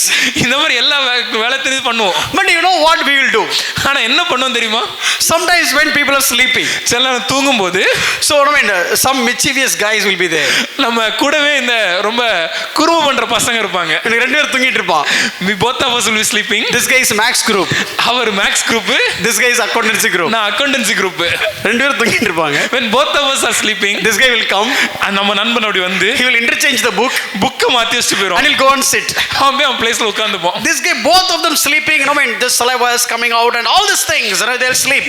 ரெண்டு பேரும் நல்லா தூங்கி அதோட வாயில இருந்து சலவைல வெளிய வந்து ஆனா ஒரு வேற லெவல்ல தூக்கம். Suddenly somebody, warden is coming, திடீர்னு ஒரு எச்சரிப்பு, வார்டன் வந்துட்டாரு, just we get up, அப்படி எழுந்து turn the book, புக் எடுத்து turn the pages, டக்கு பேஜ் and திருப்பி study with pen, அப்படி பென் எடுத்து எழுத ஆரம்பிச்சிரும். and the warden will come like this, warden அப்படி வந்துட்டு இருப்பாரு, and he'll just பாபாடு நீ அக்கவுண்டன்சி தானே? யாரு? This is a physics book. Look at this guy. You are maths group, right? Yeah. Accountancy book. என்னடா ரெண்டு பேரும்? See, this is something like a eye service. இப்படி இந்த மாதிரி புக் மாறி படிக்கிற காரியம், வார்டன் மாற்ற காரியம் எல்லாம் எதுக்குன்னா பேசிக்கா கண்களை பிரியப்படுத்துறதுக்கு. So you are sleeping. தூங்கிட்டு இருந்தோம். You don't want to tell them that you are sleeping. ஆனா வெளிய வார்டன் வரும்போது தூங்குறோங்கறத சொல்ல நம்ம தயாரா இல்ல. And sometimes if you are copying somebody's paper, சில நேரம் வேற ஒருத்தருடைய பேப்பரை நீங்க காப்பி அடிக்கும்போது, if the supervisor has seen, அங்க இருக்கிற அந்த சூப்பர்வைசர் வந்து பார்த்துட்டாருன்னா, you know that this guy was seeing this. உங்களுக்கு நல்லா தெரியும் சூப்பர்வைசர் உங்களை பார்த்துட்டாரு. But you know when the supervisor is coming to you, ஆனா அந்த சூப்பர்வைசர் உங்களை நெருங்கி வரும்போது, you know that he has seen, உங்களுக்கு நல்லா தெரியும் நீங்க காப்பி அடிச்சத அவர் பார்த்துட்டாரு. you know that you are going to cut up, நீங்க மாட்டிக்கிட்டீங்கன்னு உங்களுக்கு தெரியும். But you know what you do? ஆனா நீங்க என்ன பண்ணுவீங்க தெரியுமா? You will keep writing sincerely. ரொம்ப உண்மையா அப்பதான் எழுதுவோம். தெரியாம பார்த்துட்டான்டு. We very well know he had seen. தெரியும் மாட்டுவான்டு. We very well know we are caught up. Still as if you are writing so sincerely. ஆனா ரொம்ப மண்டையில வந்து போடுவாங்க. ஆனா ரொம்ப உண்மையா எழுதும்போது we'll get a blast on our face. You are all laughing, right? அதிகமா சிரிக்கிறோம். You know how much you are doing the same thing at workplace. ஆனா இதே மாதிரி கண்களை பிரியப்படுத்துற காரியத்தை நம்ம வேலை ஸ்தலத்துல எவ்வளவு செய்றோம்ங்கறத உங்களுக்கு தெரியும். இப்படி நான் செஞ்சதே இல்ல, அங்க மட்டும் கையெத்திக்கு சத்தமா ரலிலே சொல்லுங்க பார்க்கலாம். Thank God. You know why I am boldly saying this? ஏன் என்னால இத தைரியமா சொல்ல முடியும் தெரியுமா? I was working. நானும் வேலை பார்த்தேன். I know. எனக்கு தெரியும். How can switch the tab between Amazon and the tool? நம்ம வேலை பார்த்து இருக்கிற அந்த கணினில இருக்கிற அந்த சாஃப்ட்வேருக்கும் நம்ம ஆன்லைன்ல ஷாப்பிங் பண்ணிட்டு இருக்கிற அந்த சாஃப்ட்வேரையும் வெறும் அந்த டேபை வச்சு எப்படி மாத்த முடியும்ங்கிறது எனக்கு தெரியும். Sometimes some semicolon is missing. சிலர் ஒரு செமிகோலன் தான் விட்டுருப்போம். We know that the semicolon is the problem. நமக்கு நல்லா தெரியும் அந்த செமிகோலன் தான் பிரச்சனை. But we will work on the story for 3 to 4 days. ஆனா அந்த ஒரு டாஸ்க் மட்டும் வச்சு 3-4 நாள் ஓட்டிடுவோம். And we are projecting client says I'm keep on working on it, I'm trying to find out the error. ஆனா client எப்படி சொல்லும், ரொம்ப சின்சியரா வர்க் பண்ணிட்டு இருக்கேன், எங்க கண்டுபிடிக்கன்னு தெரியல, நான் அனலைஸ் பண்ணிட்டு இருக்கேன், work in progress. Eye service. கண்களை பிரியப்படுத்துகிற வேலை. Once the king of Egypt, you want to put a harbor, you want to build a harbor. ஒருமுறை எகிப்து நாட்டின் மன்னன் ஒரு மிகப்பெரிய துறைமுகத்தை கட்ட முடிவெடுத்தார். I don't know exactly what is the place, but he wants want to build a harbor. எந்த இடம் எனக்கு சரியாக தெரியவில்லை, ஆனால் ஒரு துறைமுகத்தை கட்ட ஒரு முடிவு. And especially in the harbor, he want to build a lighthouse tower. அந்த துறைமுகத்தில் ஒரு கலங்கரை விளக்கத்தை வைக்க ஒரு முடிவு எடுத்தார். Because a lot of people, they were on the sea, they are missing the route, and so that they lost so much trade. ஏன்னா கடல்ல அந்த வழியில பிரயாணம் பண்ணி கொண்டு வருகிறவங்க பல நேரங்கள்ல அந்த வழியை தவற விடுவதனால பொருளாதாரம் வணிக நிறைய நேரம் குறைந்து போவதனால அந்த கலங்கரை விளக்கம் வேண்டும் என்று யோசிச்சாங்க. So he found one man who can build, who has the load of knowledge to build the lighthouse inside the water, I mean in the middle of the water. ஆகவே அவர் ஒரு நபரை கண்டுபிடித்தார். அவர் இந்த நபர் எதுல தேறினவர்னா தண்ணின் மத்தியில கூட ஒரு அருமையான ஒரு கலங்கரை விளக்கத்தை கெட்டுவதில் கை தேர்ந்த ஒரு நபரை கண்டுபிடிச்சார். நல்ல ஒரு அருமையான ஒரு யுக்தி. So he pulled him, அவர் அழைத்து வந்து and he said, okay, build it. அவட்ட இதை நீங்க கெட்டணும்னு சொன்னாங்க. Lot of money has been given, நிறைய பணம் கொடுக்கப்பட்டது, and he started building. அவரும் வேலையை ஆரம்பித்தார். Once everything is over, இதெல்லாம் கெட்டி முடித்த போது he embedded the king's name on the tower. அந்த கலங்கரை விளக்கத்துல ராஜாவுடைய பெயரை பதித்தார்கள். It looks like a golden letter, the king's name. ராஜாவுடைய பெயர் ஒரு பொன் தகட்டுல பதிக்கப்பட்டது. The king was so happy. ராஜாக்கு ரொம்ப சந்தோஷம். I never asked. ஆனா கேட்கலப்பா. Oh, he did that. ஆனா அவரே செஞ்சார். What a diligent, sincere worker. எந்த அளவுக்கு உண்மையும் கபடற்ற மனதோடும் செய்கிற ஊழியக்காரன். Honoring the boss. எஜமானை கனப்படுத்துகிறான். And he said, well done, my dear servant. அருமை அருமையாக செஞ்சிருக்கிறாய். Days passed by. பல நாட்கள் கடந்தது. When the sea's waves are coming and hitting the wall. எப்பெல்லாம் அந்த தண்ணியோட அலை வந்து அந்த செவத்துல அடிச்சு போயிட்டே இருக்கு. So when the waves are coming and hitting the wall, so months gone by, மாதங்கள் கடந்தோடியது, and years gone by, வருடங்கள் கடந்தோடியது. Suddenly it is got disappeared. திடீர்னு பார்த்தா அந்த பேரை காணோம். They thought, what about the name of the king who built the tower? ஐயா, கலங்கரை விளக்கத்துல ராஜாக்கு பேர் இருந்துச்சு, பேர் எங்க போச்சு? That is where the smartness of the worker. ஆனா அங்கதான் அந்த வேலைக்காரனுடைய ஸ்மார்ட்னஸ் பார்க்க முடியும். He engraved his name. அவருக்கு பேரை பதிச்சிட்டு on top of that, அதுக்கு மேல he embedded king's name. ராஜாவுடைய பேரையும் பதித்து வைத்தார். Engraved his name. முதலாவது அவர் பேரை ஆழமாக பதித்து வைத்து and embedded king's name. ராஜாவோட பேரை ஒட்டி வச்சார். He knows that அவருக்கு நல்லா தெரியும் whether the king is alive or not, ராஜா உயிரோடு இருக்கிறாரோ இல்லையோ, whether I am alive or not, நான் உயிரோடு இருக்கிறேனோ இல்லையோ, they will come. ஒரு நாள் வரும், whoever sees this tower, யாரெல்லாம் இந்த கலங்கரை விளக்கத்தை பார்க்கிறார்களோ, they will read my name. என் பேரை அவங்க வாசிப்பாங்க. Hallelujah. How is it connected with us? இதுக்கு நமக்கு என்ன சம்பந்தம்? Why are you working for the client? எதுக்காக கிளையண்ட்டுக்கு வேலை செய்றோம்? To have client has more business. கிளையண்ட்டுக்கு இன்னும் நிறைய பிசினஸ் வரணுங்கவா? Client will be happy. இல்ல கிளையண்ட் சந்தோஷப்படவா? To make him like a best seller. இல்ல எல்லா இடத்துல அதிகமாக ப்ராடக்ட் விற்கிறவரை அவரை மாத்தவா? We have only one objective. நமக்கு ஒரே குறிக்கோள். What is the objective, Mr. Selvin? What is the objective? Maybe I don't know, you tell me, what is the objective? இல்ல நீங்களே சொல்லுங்களேன், என்ன நோக்கத்துக்காக நம்ம வேலை செய்றோம்? To exalt dash CS or whatever the company. நம்ம ஏதாவது ஒரு கம்பெனி பேர் டேஷ் சிஎஸ் என்ற ஒரு கம்பெனியை நம்ம I want to increase the share of my company, so I'm working so hard. நான் வேலை பார்க்குற கம்பெனியோட பங்கு அதிகமாக விற்கப்படணும், அதுக்காக நான் ரொம்ப கஷ்டப்பட்டு வேலை I want to செய்றேன். increase the share market. பங்கு வணிகத்துல எங்க கம்பெனி வளரணும். பாத்தீங்களா, 4 மாசம் வேலை பார்த்தா ஷேர் கூட்டிடுச்சு பாருங்க. I அதுக்காக work for 4 months, share market price have gone. What is our objective? உண்மையை யோசிச்சு சொல்லுங்க, என்ன நோக்கம்? On the day 31, sorry, the last day of the month, ஒவ்வொரு மாதத்தின் கடைசி நாட்களிலும் the evening, சாயந்தரம் I will check my SMS. N phone எடுத்து SMS பார்ப்பேன். I need to get the notification. அங்க ஒரு நோட்டிபிகேஷன் வரும். If 31st, if you don't get the notification, the first you have a big release, what will you do? 31ஆம் தேதி உங்களுக்கு அந்த notification வரல, 1ஆம் தேதி ஒரு மிக முக்கியமான ஒரு வேலை, ஒரு ரிலீஸ் இருக்கு. இப்போ நீங்க என்ன செய்வீங்க? என்ன செய்வீங்க? சம்பளம் வரலன்னு என்ன சார், கம்பெனி முக்கியம். Will we say even if they don't give salary, company isn't that very important? Stop working. அன்னைக்கே வேலை செய்யறதை நிறுத்திடுவோம். But look at this quality that Paul is expecting from us. ஆனால் பவுல் அடிகளார் ஒரு விசுவாசியிடம் இருந்து இல்ல நம்மிடம் இருந்து எதிர்பார்க்கிற காரியம் என்ன? With fear and trembling.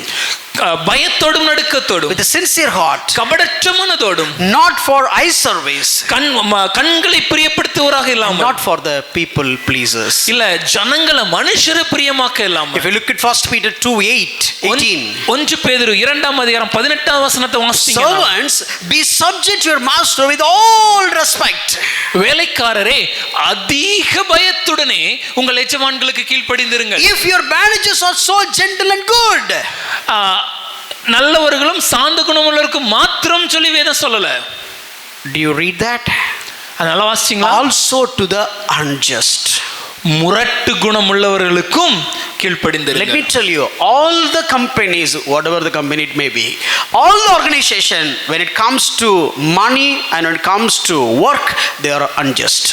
ஐயா, நீங்க எந்த கம்பெனியில் இருந்தாலும் சரி, எந்த விதமான வேலையில் இருந்தாலும் சரி, எல்லா இடத்திலும் எல்லா கம்பெனியும் பணம்னு வரும்போது, வேலைன்னு வரும்போது அதுல அவங்க நீதியாலாம் இருக்க மாட்டாங்க.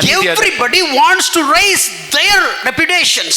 எல்லாரும் தங்கள் பெயரை உயர்த்தவே முயற்சிக்கிறார்கள். Everybody is selfish. எல்லாரும் சுயநலமா தான் இருக்காங்க. Your company, your boss and everybody are selfish.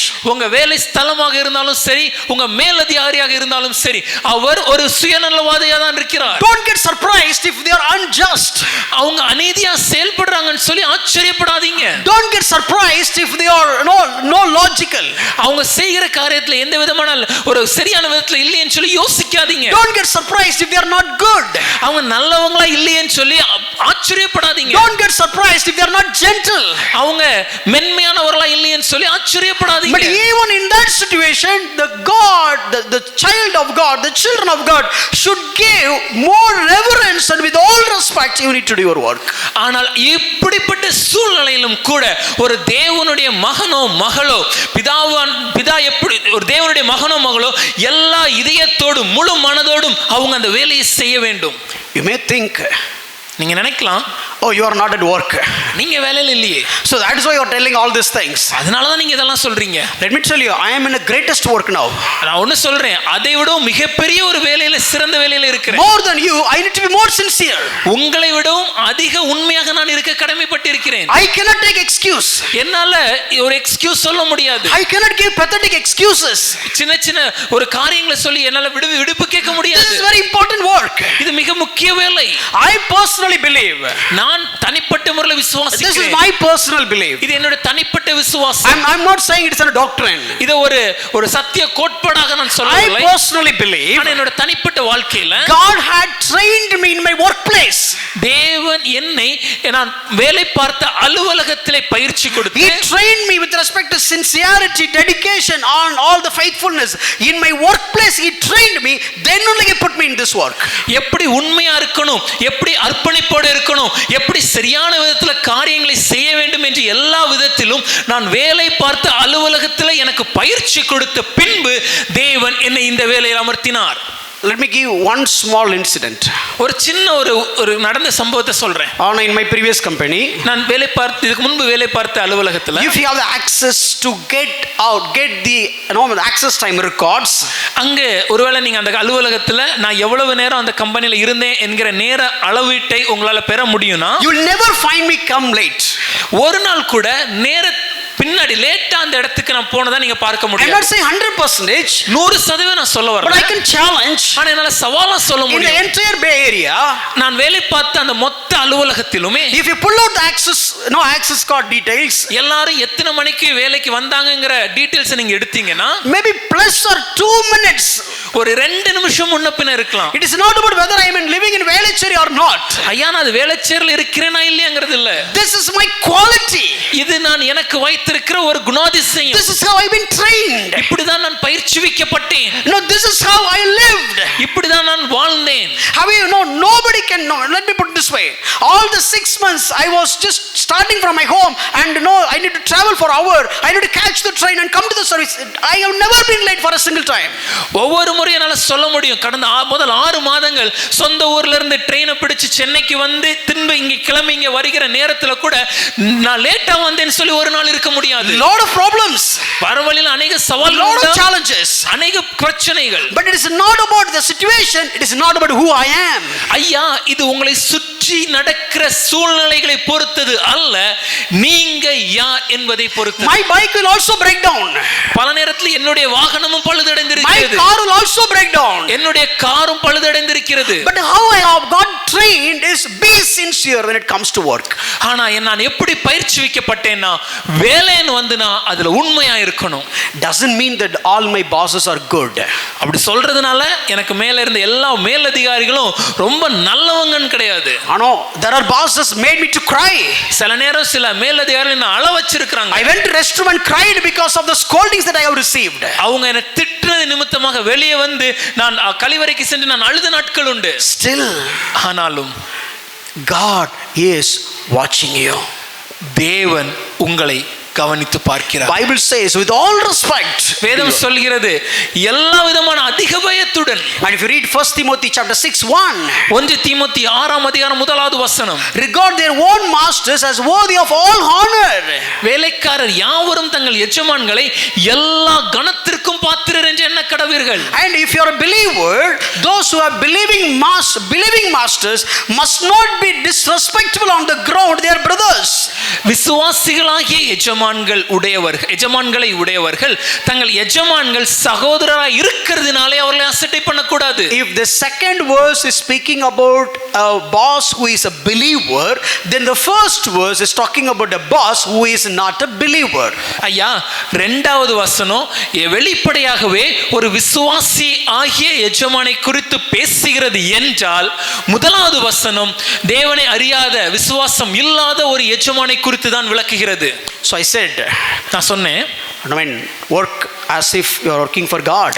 தேவனுக்கு நீங்க எப்படி வேலை செய்றீங்களோ அப்படி வேலை With செய்யணும். a single heart. ஒரு மனதோடு.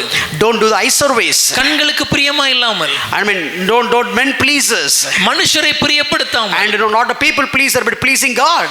தேவனை பிரியப்படுத்துகிறவர்களாக. And when it comes to work, அதே போல வேலைன்னு வரும்போது you need to have one mentality. நமக்கு ஒரு எண்ணம் இருக்க வேண்டும். No, there is no difference between the work that I do here and the work that you do at your office. ஐயா, சபையில இங்கு போதகர் செய்கிற வேலைக்கும் நீங்க ஒருவேளை உங்க அலுவலகத்துல நீங்க செய்கிற வேலைக்கும் எந்த வித்தியாசமும் இல்லை. As long as you fulfill the will of God. தேவனுடைய சித்தத்தின்படி நீங்க செய்கிறீர்கள் என்றால் எந்த வித்தியாசமும் இல்லை. See, everything is orchestrating by God. இது எல்லாவற்றையும் தேவனே நடத்தி வருகிறார். God is keeping at the workplace so that somebody will get benefit. தேவன் தான் உங்களை அந்த அலுவலகத்தில் வேலை பார்க்கும்படி வைத்திருக்கிறார். ஏனென்றால் உங்கள் மூலமாக யாராவது ஒருவர் ஆசீர்வதிக்கப்பட You போகிறார். don't need to find out who is getting benefit or how my work is adding value to God. ஐயா, நான் இந்த வேலையை செய்வதனால யார் ஆசீர்வதிக்கப்படுகிறாள் என்று நான் அறிய வேண்டும் என்று அவசியம் இல்லை. இல்லைன்னா இந்த வேலையினால தேவனுக்கு என்ன நன்மை நான் யோசிக்கணும்னு அவசியம் இல்லை. Last week you bought rice. கடந்த வாரம் நீங்க அரிசி வாங்குனீங்க. So that you ate. அதன் மூலம் நீங்க சாப்பிட்டீங்க. And you got nourished. அதனால உங்களுக்கு போஷாக் And your ஏற்பட்டது. family is healthy. உங்க குடும்பம் நன்றாக இருக்கிறது. But do you know who has prepared that packing? ஆனா உங்களுக்கு தெரியுமா அந்த அரிசியோட பேக்கிங்கை யாரு பேக் பண்ணாங்க? Who has done the sowing? அங்க யார் விதையை விதைத்தாங்க? Who has done the reaping? யார் அறுவடை செய்தாங்க? Who has brought the wholesale market? யார் அந்த காரியத்தை கொள்முதல் fixed the price? அதுக்கான விலையை நிர்ணயம் செய்தது Who யார்? bought it? யார் வாங்குனாங்க? Who was the dealer? அதனுடைய வணிகர் யார்? You will never do all these things. இது யாரையும் நாம் அறிவதில்லை. But God had orchestrated all these things in order to fill your stomach. ஆனால் இந்த எல்லா காரியங்களையும் தேவனே நடத்தி வருகிறார். எதற்காக என்றால் உங்க வயிறு நிரம்புறதுக்காக. The one who sowed will never know who is going to eat this. ஐயா, விதைக்கிற ஒருவருக்கு இந்த விதைக்கப்பட்ட இதனுடைய விளைச்சலை யாரு சாப்பிடுவாங்கன்னு தெரியாது. I don't need to see the holistic picture. அந்த முழுமையும் எனக்கு தெரிய வேண்டும் என்று இல்லை. I don't need to understand. Some people will say, I'm working, what value I'm adding for the kingdom of God. சிலர் இப்படி சொல்லி கேட்டிருப்போம்ல, ஐயா நான் வேலை செய்றேன், இந்த வேலையின் மூலமாக தேவனுடைய ராஜ்யத்திற்கு என்ன நன்மை? Oh, let me leave the job and come do the ministry. நான் இந்த வேலையை விட்டுட்டு ஊழியத்துக்கு வந்துடவா? அல்லவா? If God calls you, no problem. தேவன் உங்களை அழைத்தார்னா அதுல எந்த பிரச்சனையும் இல்லை. Fantastic. Hats off to you. Come. நிச்சயமாகவே உங்களை அழைக்கிறோம், கிளம்பி வாங்க. But don't think that the work that you do is cheaper than the work that I do. ஆனா நீங்க தப்பா புரிஞ்சிக்க கூடாதுன்னா, ஐயா நான் அலுவலகத்துல வேலை பார்க்கிறதுனால ஒரு ஊழியத்தை விட ஏதோ குறைச்சலான வேலை செய்யறேங்கிற தவறான மனப்பான்மை இருக்க கூடாது. If you read Romans chapter 13, all authority is belong to God. ரோமர் 13ஆம் அதிகாரத்தை பார்க்கும்போது எல்லா அதிகாரமும் தேவனாலே கொடுக்கப்பட்டிருக்கிறது. All the people, those who are in authority, placed by God. அதிகாரத்தில் இருக்கிற எல்லாருமே தேவன் தான் அதிகாரத்தில் வைத்திருக்கிறார். Your manager is God's servant. ஐயா உங்களுடைய மேல் அதிகாரி தேவனுடைய வேலைக்காரர். Your boss is the servant of God. உங்களுடைய எஜமான் தேவனுடைய வேலைக்காரர். So what you need to do is you need to do your work diligently. That's it. அப்படினா நான் என்ன செய்யணும்? எனக்கு கொடுக்கப்பட்டிருக்கிற வேலையை உண்மையா செய்யணும். Colossians chapter 3 verse 23. கொலோசியர் 3ஆம் அதிகாரம் 23வது Whatever you do, நீங்கள் எதை செய்தாலும் whatever work heartily as for the Lord, not for men. எதை நீங்கள் கர்த்தராகிய கிறிஸ்துவை சேவிக்கிறதுனாலே மன்னிக்கவும் எதை செய்தாலும் அது மனுஷருக்கென்று செய்யாமல் கர்த்தருக்கென்றே மனப்பூர்வமாய் செய்யுங்கள். If you are developing a code, ஒருவேளை நீங்க சாஃப்ட்வேர் கோட் எழுதுறீங்கன்னா don't think that you are doing it for your company. உங்க கம்பெனிக்கு எழுதுறதா நினைக்காதீங்க. No, rejoice it because you are doing it for God. சந்தோஷப்பட்டு செய்யுங்கள், ஏனென்றால் நீங்கள் தேவனுக்கென்று செய்கிறீர்கள். Who knows who will get the benefit out of the code? யாருக்கு தெரியும் நீங்கள் எழுதுகிற இந்த காரியங்கள் மூலமான பலனை யார் அடைய போறார் என்று? How do I say that this is God's work? நான் எப்படி சொல்றேன் இது தேவனுடைய வேலைன்னு? Because you are God's children. ஏனென்றால் நீங்கள் தேவனுடைய பிள்ளைகள். If God's children is doing something, then it's obviously God's work. தேவனுடைய பிள்ளைகள் ஒரு வேலையை செய்றாங்கன்னா அது நிச்சயமாகவே தேவனுடைய வேலை கொடுத்த வேலையா தான் இருக்க முடியும். If you work for the company, you will expect your appraisal and you expect your remuneration from the company. ஒருவேளை நீங்க ஒரு அலுவலகத்துல வேலை செஞ்சீங்கன்னா அலுவலகத்துல ஒரு பதவி உயர்வோ இல்ல பண உயர்வோ இதெல்லாவற்றையும் அந்த அலுவலகத்துல இருந்து நீங்க எதிர்பார்ப்பீங்க. But if you work as if you are doing for God, you will expect your reward from God, not from men. ஆனால் நீங்கள் தேவனுக்கென்று வேலை செய்தீர்கள் என்றால் தேவனை மனதில் வைத்து நீங்க வேலை செஞ்சீங்கன்னா உங்களுடைய கிடைக்கிற நன்மைகளை பலனை மனுஷன்கிட்ட எதிர்பார்க்க மாட்டீங்க, தேவனிடத்துல இருந்து எதிர்பார்ப்பீங்க. That is what Bible is talking about. இதுதான் வேதம் நமக்கு சொல்லி கொடுக்கிறது. That is what Paul is telling to the slaves. இதைதான் பவுலும் அடிமைத்தனத்தில் இருக்கிற ஜனங்களுக்கு சொல்கிறார். Slaves, don't look at your master. அடிமையானவனே உன் எஜமானை பார்க்காதே. You accepted Jesus Christ, right? நீ இயேசுவை ஏற்றுக்கொண்டாய் தானே? You are a child of God, right? நீ தேவனுடைய குமாரன் தானே? If something is coming to your plate, don't you know that your heavenly Father is aware about all that? உனக்கு ஏதாவது ஒரு வேலை வருதுன்னா ஏதாவது ஒரு காரியம் வருது என்று நீ நினைக்கிறனா உனக்கு தெரிய வேண்டாமா? உன்னுடைய பரம பிதாவாகிய தகப்பன் இதை அறிந்திருக்கிறார் என்றும் அதற்கு மேலாக இருக்கிறார் என்றும். It is God given work. அது தேவன் கொடுத்த வேலை. Don't keep your boss in your front. உனக்கு முன்பாக உன்னுடைய எஜமானை வைக்காதே. Don't look at the boss and working the work, doing the task. உன்னுடைய எஜமான பார்த்து நீ வேலை செய்யாதே. This you feel like, okay, God given me this work. இதை பார்க்கும்போது தேவன் எனக்கு கொடுத்த வேலை. So God, you help me. தேவன் எனக்கு உதவி செய்யும். This is not an employee of that particular organization is doing the work. This is somebody, the child of God is doing the work. இது ஒரு அலுவலகத்துல வேலை பார்க்கிற ஒரு மனிதனுடைய வேலை அல்ல, இது தேவனுடைய மகனுடைய வேலை என்று அதை பாருங்கள். No, you may be working for an X company. நீங்க ஏதாவது ஒரு எக்ஸ்ங்கிற ஒரு கம்பெனிக்கு வேலை பார்க்கலாம். So you should not treat your work as if you are ex-assessor doing the work. ஒருவேளை நீங்க இப்படி என்ன சொல்லக்கூடாதுன்னா இந்த கம்பெனியை உடைய ஒருவன் இந்த கம்பெனியில் இருக்கிறதுனால நான் வேலை செய்றேன் நீங்க நினைக்காதீங்க. No, this work is doing by me. I am the child of God. இந்த வேலையை நான் செய்றேன், ஆனா நான் அவருடைய மகன். ரொம்ப சிம்பிளா சொல்லணும்னா வேலை யார் கொடுத்தாங்கிறது முக்கியம் இல்ல, வேலை எந்த வேலைங்கிறதுல செய்யறது யாருங்கிறது முக்கியம். ஹalleluya. In very simple terms, it's not about who gave you a job, it's not about what work you do, but it is all about who you are. Since I am working in this project, நான் இந்த வேலையை செய்வதனால, since I am in this work, நான் இந்த பணியை செய்வதனால God will intervene in this. தேவன் இந்த காரியத்தில் இடைப்படுவார். Because his children is here. ஏன்னா அவருடைய மகனா நான். So whenever whatever happened, if something's happened to you in your school, whether the school management is helping you or not, let me tell you, your parents will be there to help you, because it is not because of the school, it is because of you are their child. ஐயா நீங்க ஒரு பள்ளியில இருக்கிறீங்க, பள்ளியில நீங்க படிக்கிறீங்கன்னா அங்க என்ன ஒரு பிரச்சனை வருது, ஏதோ ஒரு காரியம் நடந்துச்சுன்னா அந்த பள்ளி மேலாளரோ அங்க இருக்கக்கூடிய தலைமைத்துவத்தில் இருக்கிறவங்களோ அதுக்கு உதவி செய்யறாங்களோ இல்லையோ, நிச்சயமாகவே உங்களுடைய பெற்றோர் உங்களுக்கு வந்து உதவி செய்வாங்க. நீங்க இந்த பள்ளியில படிக்கிறதுனால இல்ல, நீங்க யார், நீங்க உங்களுடைய பிள்ளைங்கிறதுனால உங்களுக்கு உதவி செய்வாங்க. So there was a conference once for all the workers.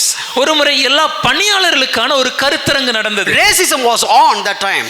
அந்த கால சூழ்நிலையில இன வேறுபாடு காணப்பட்டது. All these people are black people. அப்ப இந்த எல்லா ஜனங்களும் கருப்பினத்தை And the சேர்ந்தவர்கள். men of God came and preached this doctrine. அப்போ அங்க இந்த தேவ மனிதர் வந்து இந்த சத்தியத்தை குறித்து பிரசங்கித்தார். And everybody listened the sermon. அப்ப எல்லாரும் இந்த சத்தியத்தை கேட்டார்கள். And finally one person got up and said, கடைசியாக ஒரு மனிதர் எழும்பி சொன்னார். he said very harsh tone, அவர் ரொம்ப ஒரு கடுமையான ஒரு குரல்ல சொன்ன காரியம், preacher, பிரசங்கியாரே, I do understand all the sermon, நீங்க சொன்ன பிரசங்கம் எனக்கு புரியுது, but my point is, ஆனா நான் சொல்ல வருவது, did you preach the sermon to the white people? இதே செய்தியை நீங்க வெள்ளை இன மக்களுக்கு சொன்னீங்களா? And the preacher immediately responded, உடனடியே அந்த பிரசங்கியார் சொன்னார், you are here to preach. அது பிரசங்கி தானே நீங்க இருக்கிறீங்க. I thought you would have preached them. நான் நினைச்சேன் நீங்க இத கொண்டு போய் உங்களுக்கு சொல்லிருவீங்கன்னு. By the way of you are living, நீங்க வாழ்கிற வாழ்க்கை நிமித்தமாக, by the way you submit, நீங்க உங்கள் கீழ்ப்படியின் காரியத்தை பார்க்கும்போது, by the way you treat your work, உங்க வேலையை நீங்க பார்க்கிற விதத்துல, by the way you handle your work, உங்க வேலையை நீங்க எப்படி கையாளுகிறீர்கள், they should have seen the difference. அவர்கள் அந்த வித்தியாசத்தை உணர வேண்டும். Everybody is behaving like this, but you are something different. எல்லாரும் ஒரே மாதிரி இருக்கும்போது இவர் மட்டும் வித்தியாசமா Who இருக்கார். are you, man? யாரையா நீங்க? Who are you? நீங்கள் யார்? Why did you do like this? ஏன் இப்படி செய்தீர்கள்? Oh, all the slaves are in the prison, but Joseph was different. எல்லாருமே அந்த சிறைச்சாலையில் இருந்தபோதும் கூட யோசேப்பு வித்தியாசமா இருந்தார். Joseph was different. யோசேப்பு வித்தியாசமா இருந்தார். And you know, this guy Pharaoh asked Joseph to come up. பார்வோன் இந்த யோசேப்பை தான் மேலே வரும்படி அழைத்தார். Go back and read the passage. கொஞ்சம் போய் படிச்சு பாருங்க. Exactly the same statement. இதே மாதிரியான ஒரு வாக்கியம். When Joseph interpreted the dream, யோசேப்பு அந்த தரிசனத்தை விவரித்த போது, and the king told, ராஜா சொன்ன காரியம், oh, you have the spirit of gods. தேவனுடைய ஆவியை உடைய மனிதன் இவன். He doesn't know about the one God. அவருக்கு உண்மையான ஒரே தேவன் யாருன்னு தெரியாது. But he saw Joseph. ஆனா யோசேப்பை பார்க்கிறாரு. He didn't belong to this faith. அவர் இந்த மதத்தை சேர்ந்தவர் அல்ல. He was not a Christian. அவர் கிறிஸ்தவர் அல்ல. He was not a Jew. அவர் யூதர் அல்ல. He was not following Jehovah. அவர் யெகோவா தேவனை பின்பற்றுகிறவர் அல்ல. Joseph came from the prison. ஆனால் யோசேப்பு சிறைச்சாலையில் இருந்து வந்து interpreted the dream. அந்த தரிசனத்தை விவரித்த போது, not a believer said you are a spirit filled person. ஐயா ஒரு விசுவாசி சொல்லல ஐயா நீங்க பரிசுத்தால் நிரம்பி இருக்கீங்க என்று. An unbeliever, அவிசுவாசி, a pagan man, உலகத்தில் இருக்கக்கூடிய ஒரு மனிதன், a secular person, தேவனை அறியாத ஒரு மனிதன், a king, ஒரு ராஜா, Pharaoh, பார்வோன், boss of the super power of those days. அந்நாட்களிலே உலகத்தை ஆண்டு கொண்டிருந்த சாம்ராஜ்யத்தின் தலைவர், that the head of the super power looked at a slave. அந்த சாம்ராஜ்யத்தின் தலைவர் ஒரு அடிமையை பார்த்து சொல்கிறார், you have the spirit of God. உன் கூட கர்த்தருடைய ஆவியானவர் இருக்கிறார். When was the last time you heard such a statement at your workplace? இப்படிப்பட்ட ஒரு வாக்கியத்தை கடைசியா நம்ம வேலை பார்க்கிற இடத்துல எப்பயா கேட்டோம்? Don't think that being filled by the Holy Spirit is just sitting in the congregation just clapping and shouting. ஐயா பரிசுத்த ஆவியினால நிரம்புவது என்றால் சபைக்குள்ளாக வந்திருக்கும் போது கரங்களை தட்டுவதோ குதிப்பதோ மாத்திரமல்ல. There are people, they raised their position just because of their Christians. அவர்கள் கிறிஸ்தவர்களாக வாழ்வது நிமித்தமாக கிறிஸ்தவனாய் இருந்ததனால அவங்களுடைய வேலை ஸ்தலத்துல அவங்க உயரத்தை தொட்டாங்க. Just because they have the spirit of God in them, they raised up to that much. அவங்களோட பரிசுத்த ஆவியானவர் இருந்தது நிமித்தமாக உயரத்தை தொட்ட முடிந்தது. So here the preacher was expecting this. அந்த பிரசங்கர் அன்னைக்கு இதான் எதிர்பார்த்தார். Oh, you were there. நீங்க இருக்கீங்கல்ல, and you have been oppressed. நீங்க அழுத்தப்படுறீங்க. செய்றீங்க? Why don't you preach the gospel to the oppressors? நீங்கள் ஏன் இந்த சுவிசேஷத்தை உங்களை கடினமாக அழுத்துகிறவர்களோடு பிரசங்கிக்க கூடாது? So those people are so bad. ஐயா அவங்க ரொம்ப கொடூரமானவங்க. What about Nebuchadnezzar? ஐயா நேபுகாத்நேச்சர் எப்படி? What about or the Darius? இல்ல தரியு ராஜா எப்படி? What about the Belshazzar? இல்ல பெல்சாஷார் ராஜா எப்படி? But this single Daniel ஆனா இந்த ஒரு மனிதனாகிய தானியேல் came as a slave boy, ஒரு ஒரு அடிமையாக வந்த இந்த சின்ன பையன் being there for many years. பல வருடங்களாக இந்த இடத்துல இருந்து Kings have been changed, ராஜாக்கள் மாறினார்கள், bosses have been changed, எஜமான்கள் மாறினார்கள், group leaders have changed, தலைவர்கள் மாறினார்கள், account managers are changed, மேல இருக்கிற எஜமான்கள் மாற்றமே, clients are changed, கிளையன்ட்ஸ் மாறலாம், but the reputation of that person has never been changed. ஆனால் அந்த மனிதனுக்கு மேல இருந்த நன்மதிப்பு ஒரு நாளும் குறையவில்லை. It is not about the boss, ஐயா இது எஜமானை குறித்ததல்ல, it is not about Nebuchadnezzar, நேபுகாத்நேச்சரை குறித்ததல்ல, it is not about Darius, தரியு ராஜா அல்ல, it is not about Belshazzar, பெல்சாஷாரை it குறித்ததல்ல, is not even about Cyrus.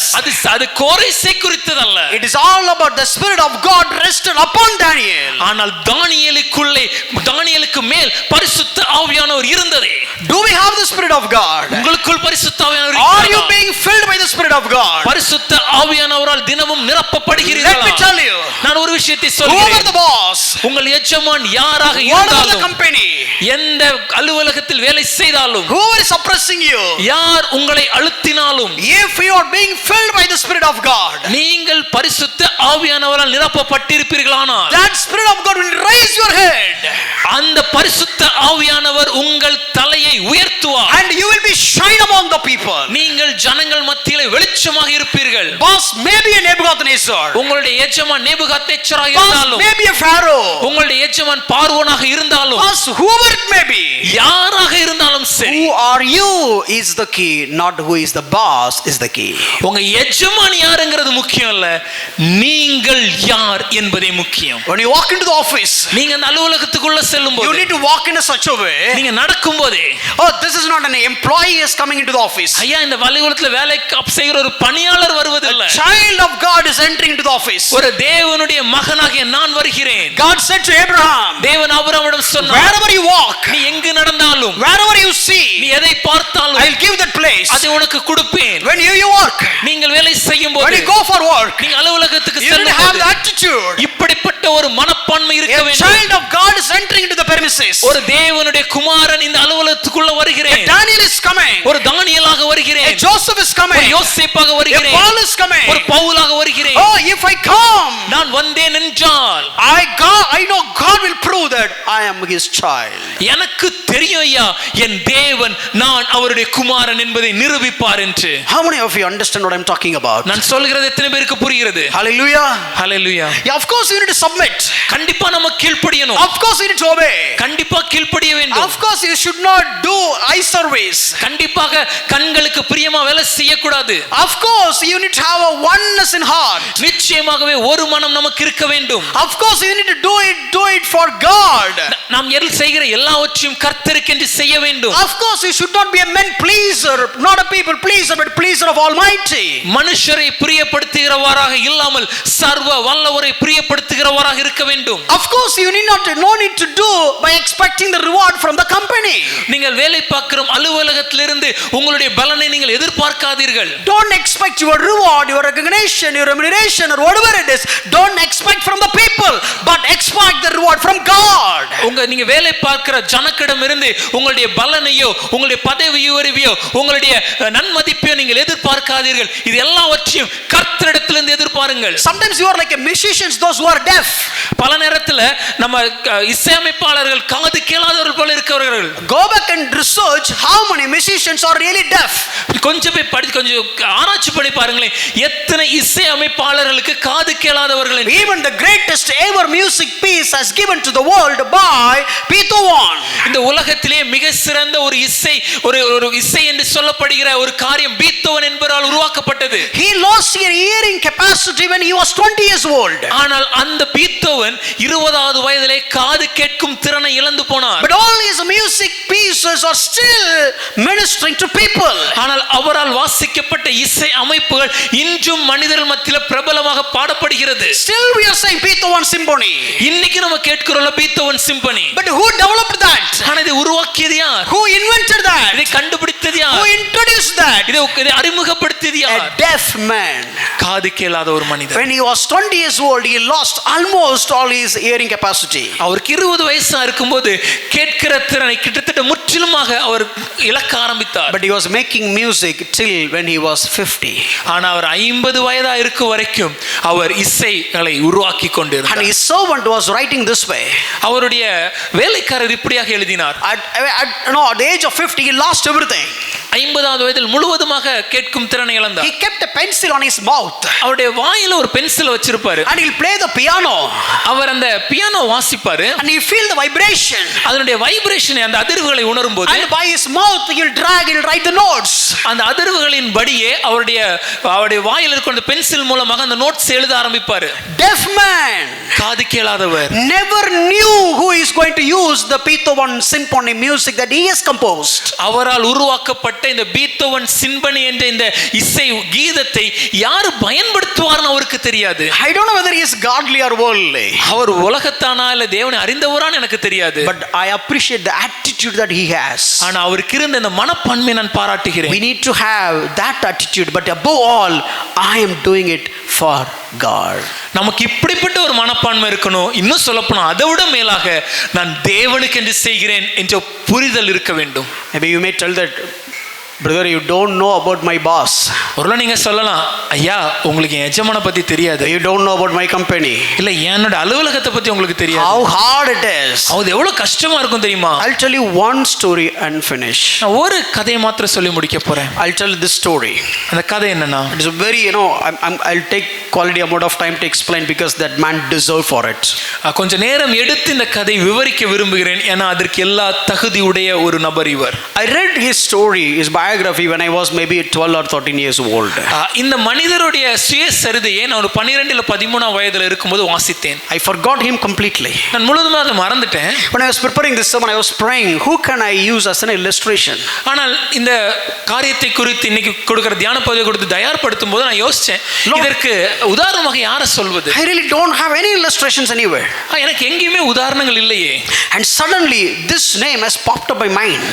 இந்த ஒரு சம்பவம் என்னுடைய மனதில் தோன்றியது. And I done the quick research. நான் உடனடியாக ஒரு சின்ன ரிசர்ச் I பண்ணேன். put it together. I'll narrate very quickly and finish. அந்த காரியத்தை நான் கொஞ்சம் விரைவாக சொல்லி முடிக்க போறேன். His name is Ivan Moisov. அவருடைய பெயர் Evan மொய்செஃப். But people call him as Vanya. ஆனா அவரை எல்லாரும் அழைப்பது வான்யா என்று அழைப்பார்கள். Vanya. Vanya. Many would have heard this name Vanya. Vanya என்கிற இந்த பெயரை நீங்க அநேகர் Did you not கேள்விப்பட்டிருக்கீங்க. hear this name Vanya? Vanya என்கிற பெயரை யாரா கேட்டிருக்கீங்களா? Fantastic. Then listen carefully for next 10 minutes. Just I'm telling the story and finish. அப்ப அடுத்த 10 நிமிஷம் கூர்ந்து நீங்க கவனிக்கணும்னு Go back கேட்டுக்கோங்க. and get his biography and read. அவருடைய அந்த சுயசரிதையை வாங்கி நீங்க படிச்சு பாருங்க. He was from Russia. அவர் ரஷ்ய தேசத்தை He was சேர்ந்தவர். born 1952. 1952 வருடம் பிறந்தவர். He died in 1972. 1972 வருடம் மரித்து 20 போனார். years of living in this world. இந்த உலகத்துல 20 வருடங்கள் தான் வாழ்ந்தார். After his death, still we are talking about that one man. அவர் மரித்த பின்பும் அந்த ஒரு மனிதரை குறித்து இன்றும் நாம் பேசிக் He கொண்டிருக்கிறோம். was a brave soldier in the Soviet army. அவர் சோவியத் நாட்டினுடைய ராணுவத்தில் மிகவும் தைரியமுடைய ஒரு போர் வீரன். But he was more brave when it comes to Christ. ஆனால் அதை விடவும் அதிக தைரியம் உடையவனாக கிறிஸ்துவின் போர் வீரனாக இருந்தார். No, he fueled about Christian belief system by his parents. அவருடைய பெற்றோரால கிறிஸ்தவ மார்க்கத்துக்குள்ளாக வளர்க்கப்பட்டார். அந்த காரியத்தை அவருடைய இருதயத்தில் ஊற்றப்பட்டிருந்தது. He raised in a home where he has 6 brothers. அவருக்கு 6 சகோதரர்கள் உண்டு. It was a Christian home. அது ஒரு கிறிஸ்தவ குடும்பம். And they belonged to an underground Christian church. இன்னும் சொல்ல போனா வெளியரங்கம் இல்லாம மறைந்து காணப்படுகிற ஒரு சபையில தான் அவங்க காணப்பட்டாங்க.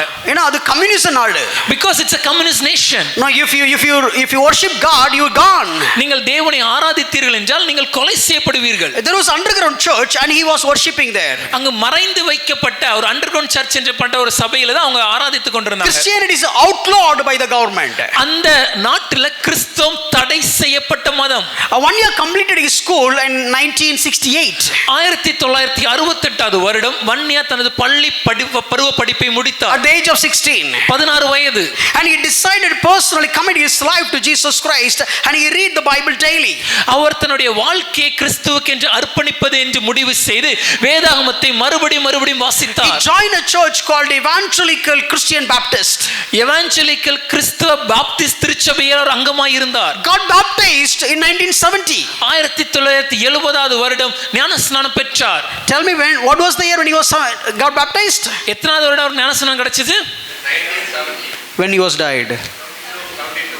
Look at the history he made. 1970 வருடம் ஞானஸ்நானம் பெற்ற இவர் 72வது வருடம் மரித்து விட்டார். ஆனால் அவர் உருவாக்கிய சாதனை என்ன? After his baptism he was so much intense to share about Christ. அவருடைய ஞானஸ்நானத்துக்கு பின்பாக அவருடைய கிறிஸ்துவை பற்றி அறிவிக்க வேண்டும் என்ற வாஞ்சை இருந்தது. He was in a place where the Christianity is outlawed by the government. நல்ல ஞாபகம் வச்சுக்கோங்க, அவர் வாழ்ந்த இடத்துல அரசாங்கமே கிறிஸ்தவத்தை தடை செய்த ஒரு மதமாக இருந்தது. He done the ministry with the joy in the local church. ஆனா ரொம்ப சந்தோஷமாக அவர் இருந்த சபையில அவர் ஊழியத்தை ஆரம்பித்தார். And he was a delivery boy. அவர் அங்க இடத்துல ஒரு டெலிவரி பாய் மாதிரி வேலை செய்தார். He was a delivery driver. அவர் வந்து ஒரு டெலிவரி பண்ற ஒரு டிரைவராக wherever he goes, அவர் எங்கு சென்றாலும் this young smart charm handsome man, அந்த இளம் வாலிபன் மிகவும் கலை அழகுள்ள ஒரு வாலிபன் அவன், and he was sharing the gospel wherever he goes. எங்கு சென்றாலும் சுவிசேஷத்தை சொல்லிக் கொண்டே இருந்தார். தம்பி வெளியே தெரிஞ்ச தலை போயிடும். Brother, if somebody knows you what you are doing from outside, you will be killed. But he was keep on doing that. ஆனாலும் தொடர்ந்து இதை செய்து வந்தார். November 1970, நவம்பர் 1970 வருடம் Soviet government has pulled him for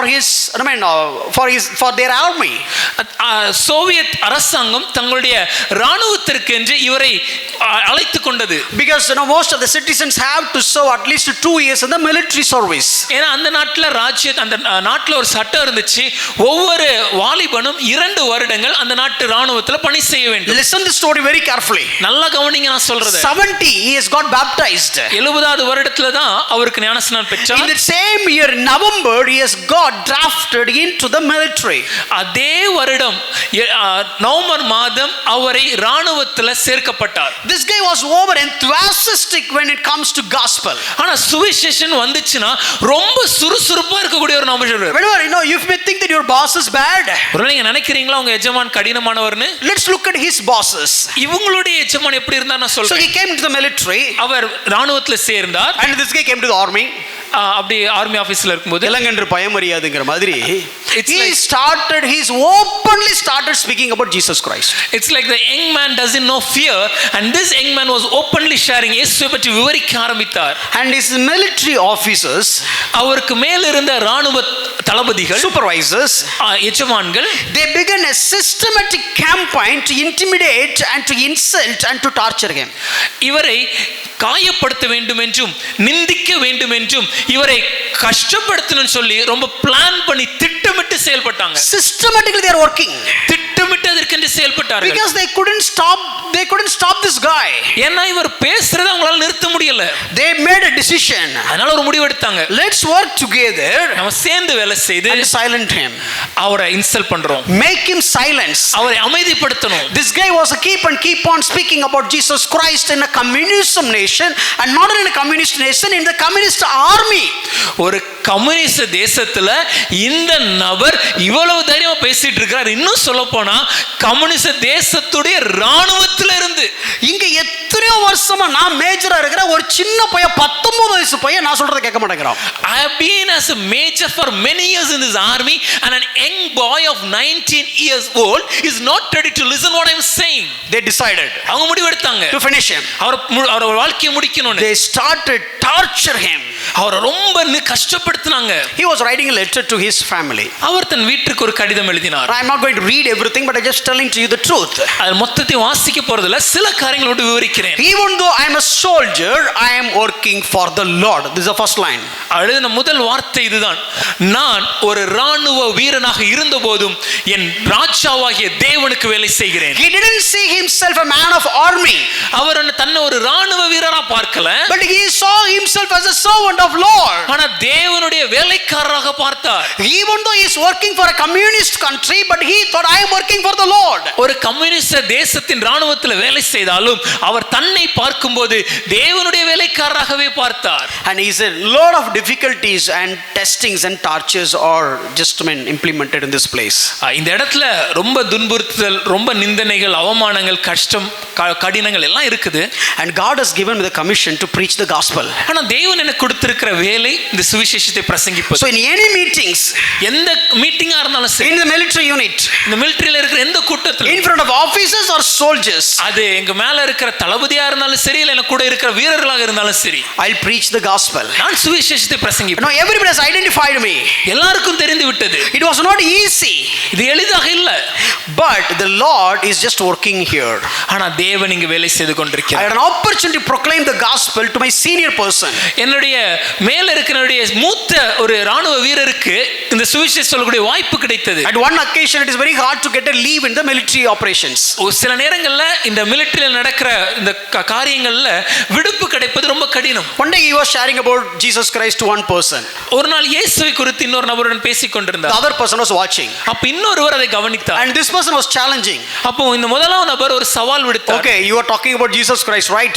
நீ இயேசுவை குறித்து பேசுறீங்களா? Okay, I need leave to go to my home. எனக்கு வீட்டுக்கு போறதுக்கு விடுப்பு வேணும்.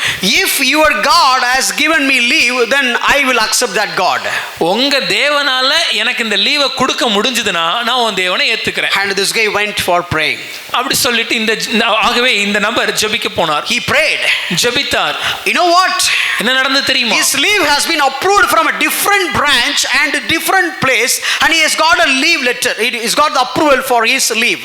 இந்த காரியத்தை சொன்ன இந்த நபருக்கு வேறொரு ராணுவ தளத்திலிருந்து வேறொரு பிரான்ச்சில் இருந்து இவருக்கான விடுப்புக்கான அனுமதி கிடைத்து இவருக்கு அனுப்பப்பட்டது. He got the leave order. அவருக்கு அந்த விடுப்புக்கான அனுமதி இருக்கு. Now he couldn't deny.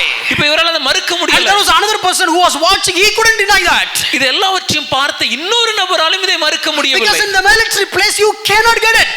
ஏன்னா ராணுவத்தை பொறுத்த வரைக்கும் விடுப்பு வாங்குவது அவ்வளவு எளிதில்லை. No other way they accepted Jesus Christ. வேற வழி இல்லை. இந்த இருவருமே இயேசுவை ஏற்றுக்கொண்டாங்க. And this is keep spreading. இப்படிப்பட்ட காரியம் நடந்து கொண்டிருந்தது. No, once he was discussing about God. ஒரு முறை தேவனை குறித்து பேசிக் கொண்டிருந்தார். They pulled him. அவரை அழைத்து And they pulled him and they asked him to stand in the street throughout the whole night wearing a summer uniform.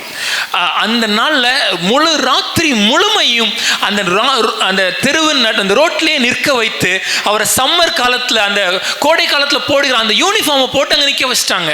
And that time the temperature was minus 25 degrees Celsius. அன்று அங்க கால சூழ்நிலை அங்க இருந்த temperature எவ்வளவுனா minus 25 degree Celsius. He obeyed. அவர் கீழ்ப்படிந்தார். And stood on the street. தெருவில் நின்றார். For the whole night. முழு இரவும் remaining faithful to God. தேவனுக்கு உண்மையாக. Miraculously his eyesight was still functioning. அற்புத விதமாக இந்த சூழ்நிலைக்கு பின்னாடியும் அவருடைய கண் அன்னைக்கு பார்க்க முடிஞ்சது. He could see his officers are watching from there. அவரால நல்ல தெளிவா பார்க்க முடிஞ்சது. இவருடைய மேலதிகாரிகள் இவரை பார்த்துட்டு இருக்கிறது. In a terrible cold it should freeze him, but still he was able to move his hands and legs. அந்த கொடூரமான அந்த குளிர் காலத்துல அவர் உறைந்து போயிருக்க வேண்டும். ஆனாலும் அற்புத விதமாக அவருடைய கைகளும் காலும் செயல்பட்டது. In the midst of that persecution he was praying for the people, those who were watching. இப்படிப்பட்ட துன்புறுத்தல் நேரத்தில் கூட தன்னை துன்புறுத்தின நபரை பார்த்து கொண்டிருக்கிறார் என்பதை பார்த்தபோது அவருக்காக ஜெபித்தார். They saw Vanya, nothing had happened. அவங்க வன்யாவை பார்க்கறாங்க, அவருக்கு எதுவுமே ஆகலையே. They got irritated. அவங்களுக்கு இன்னும் எரிச்சல் உண்டாயிற்று. They got so much rage against him. அவருக்கு மேல பயங்கரமான ஒரு வெறி, மூர்க்க வெறி.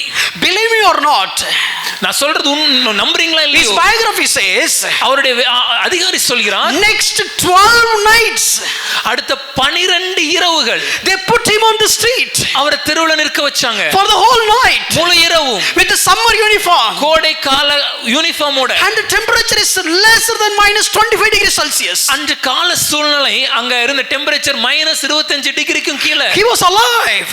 ஆனாலும் உயிரோடு இருந்தார். Everybody is watching. எல்லாரும் பார்த்தாங்க. No compromise when when it comes to God.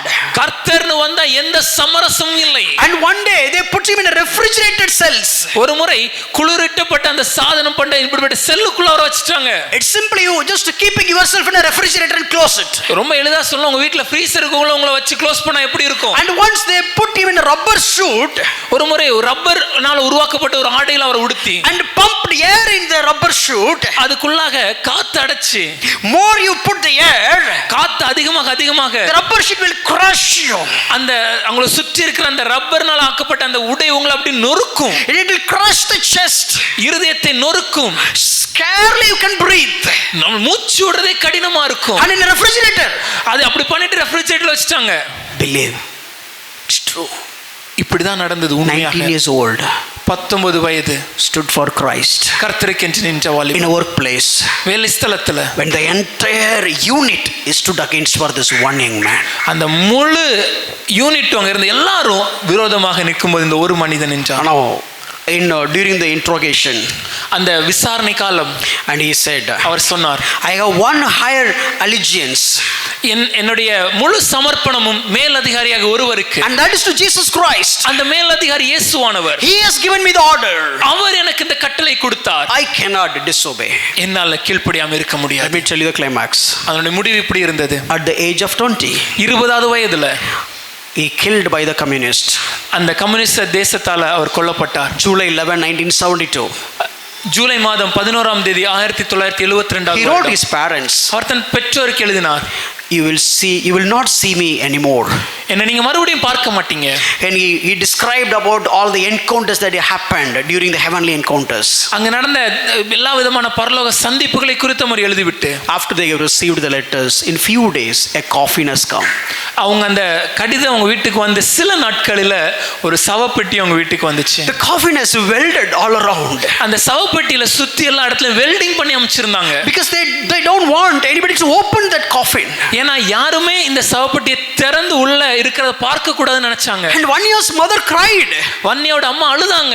She said, I want this to be open. இல்ல நான் இதை திறக்கணும், இதை திறக்கணும். I want to see my boy. என்னோட பையனை நான் பார்க்கணும். And one of his brother who belongs to communism, he said, mother, let's not do it. Communist கொள்கை பின்பற்றுகிற இன்னொரு அவருடைய குமாரன் சொன்னா, அம்மா வேண்டாம். No, one of among the boys. மனுக்கு அங்க இருக்க ஒரு நபர் சொன்ன காரியம், அம்மா வேண்டாம். But the family prevailed. ஆனா அந்த குடும்பம் இல்ல, ஒரு திறக்கணும்னு சொன்னாங்க. Let's break the box. சவப்பெட்டியை உடைத்து, I want to see my son. என் பையனை நான் பார்க்கணும். And they broken it. அந்த சவப்பெட்டி உடைக்கப்பட்டது. One year was barely recognizable. பார்ப்பதற்கு இவர்தான் சொல்லி பார்க்கக்கூடிய முடியாத அளவுக்கு சிதைந்து போய் காணப்பட்டது. The statement which I'm going to say, it's not just being witnessed by Christians, even by non-Christians. இப்போ நான் வாசிக்க போற இந்த வாக்கியத்தை கிறிஸ்தவர்கள் மாத்திரம் இல்ல, தேவனை அறியாதவர்களும் எழுதி இருக்கிறார்கள். I'll read it. நான் அதை வாசிக்கிறேன். They declared, அவங்க சொன்ன காரியம், his chest had been burned. அவருடைய இருதயம் உடைக்கப்பட்டிருந்தது. His face and his body were covered with lumps. மன்னிக்கும், அவருடைய இருதயம் எரிக்கப்பட்டிருந்தது. அவருடைய முகமும் அவருடைய சரீரமும் கொப்பளங்களால் நிறைந்திருந்தது. வீங்கி போய் இருந்துச்சு அங்கங்க. It's all with lumps. And a lot of bruises. கிழிக்கப்பட்டிருந்தது. And a lot of heel marks throughout his body. அவருடைய மொத்த சரீரத்திலையும் கால்கள் போட்டிருந்த ஷூவுடைய அந்த மார்க்ஸ் இருந்துச்சு. And his heart was punctured 6 places. அவருடைய இருதயம் 6 இடத்துல கிழிக்கப்பட்டிருந்தது. You know, in his last letter, what did he write? கடைசி அவர் எழுதின அந்த கடிதத்தில் என்ன எழுதியிருந்தார் தெரியுமா? Revelation chapter 2 verse 10. வெளிப்படுத்தின சுவிசேஷம் 2ஆம் அதிகாரம் 10வது. I desire that all of you, dear friends, young and old, remember this one verse, and that verse is, be faithful unto death, and I will give you the crown of life. வன்னியா இப்படியாக எழுதியிருந்தார், என்னுடைய ஆசை, என்னுடைய விருப்பம், நீங்க எல்லாரும் எனக்கு அன்பான நண்பர்களே, வயதானவர்களாக இருந்தாலும் சரி, இளமையானவர்களாக இருந்தாலும் சரி, இந்த ஒரு வசனத்தை ஞாபகம் வச்சுக்கோங்கன்னு சொல்லிட்டு வெளிப்படுத்தல் விசேஷம் 2ஆம் அதிகாரம் 10வது வசனம், நீ படப்போகிற பாடு மன்னிக்கும், ஆகிலும் நீ மரண பரியந்தம் உண்மையாயிரு, அப்பொழுது ஜீவ கிரீடத்தை உனக்கு தருவேன். In a workplace, one young man, he lived a life, but he made a history. ஐயா, வேலை பார்க்குற ஸ்தலத்தில் ஒரு இளம் வாலிபன் உண்மையாக இருந்தார். அந்த உண்மையாக இருந்தது நிமித்தமாக அவர் சரித்திரத்தில் எழுதப்பட்டவராக மாறினார். My dear friend, எனக்கு அருமையான நண்பரே, do you have a worse managers than him? இவரை விட மோசமான எஜமான் நமக்கு இருக்கிறாங்களா? Do you feel torture like this in your workplace? இத போல ஒரு டார்ச்சரை நம்ம வேலை பார்க்குற இடத்துல அனுபவிக்கிறோமா? Let me tell you, you cannot do this without the power of Holy Spirit. பரிசுத்த ஆவியானவருடைய வல்லமை இல்லாமல் இதை நம்மளால செய்ய முடியாது ஐயா. If you feel oppressed in workplace, உங்க வேலை பார்க்குற இடத்துல நீங்க அழுத்தப்படுறதா நினைக்கிறீங்களா? let me tell you, switch the gears, change the mentality. ஐயா, நான் ஒரு விஷயத்தை சொல்றேன். உங்களுடைய பார்வை, உங்க கண்ணோட்டத்தை மாற்றுங்கள். Don't look at the boss. எஜமான பார்க்காதீங்க. Don't look at the managers. உங்க மேனேஜரை பார்க்காதீங்க. Don't look at even at the work. இல்ல உங்க வேலையை கூட பார்க்காதீங்க. Look at who you are. நீங்க யாருன்னு ஃபர்ஸ்ட் And பாருங்க. look at who has placed you. உங்களை இந்த இடத்துல வைத்தது யாருன்னு I பாருங்க. am a child of God. நான் தேவனுடைய மகன். And I am placed by God. தேவனால் இந்த இடத்துல And I வைக்கப்பட்டிருக்கிறேன். am working as a representative of God. தேவனுடைய ஒரு ஒரு நிருபராக இந்த இடத்துல வேலை செய்து I am an கொண்டிருக்கிறேன். ambassador of God, sir. நான் தேவனுடைய தூதுவர். I am here to represent God. தேவனை இந்த இடத்துல காண்பிக்கிறவராக இருக்கிறேன். And Spirit of God, பரிசுத்த ஆவியானவர் fill me என்னை நிரப்பும். to show who I am. நான் யார் என்பதை காண்பிக்க உதவி Like செய்யும். Joseph, யோசேப்பை போல், like Daniel, தானியேலை போல், like Paul. பவுலை போல் I should show myself as a spirit-filled person in the midst of this pagan world. இந்த உலகத்தின் காரியத்தில் வாழும்போது கூட இந்த பாவமான உலகத்திலும் ஒரு பரிசுத்த ஆவியானவர் நிரப்பப்பட்ட மனிதனாக நான் என்னை காண்பிக்க வேண்டும். You and me need to be filled by the Spirit of God to show who you are at the workplace. நீங்களும் நானும் பரிசுத்த ஆவியானவரால் நிரம்பி இருந்து நாம் வேலை பார்க்கிற இடத்துல கர்த்தர் யாருன்னு காண்பிக்கணும். Next time when you go to work, அடுத்த முறை வேலை பார்க்கும்போது don't think that you are entering into a torturing place. ஏதோ உங்களை கஷ்டப்படுத்துற ஒரு இடத்துக்கு போறதா Don't யோசிக்காதீங்க. think that you are entering into a place where it will spoil all your moods. இல்லனா உங்களுடைய சந்தோஷத்தை கெடுக்கிற இடமா அதை பார்க்காதீங்க. Just step into the place as if you are going to fulfill the will of God by the grace of God, and the Spirit of God is going there with you to help you, to empower you, to edify you.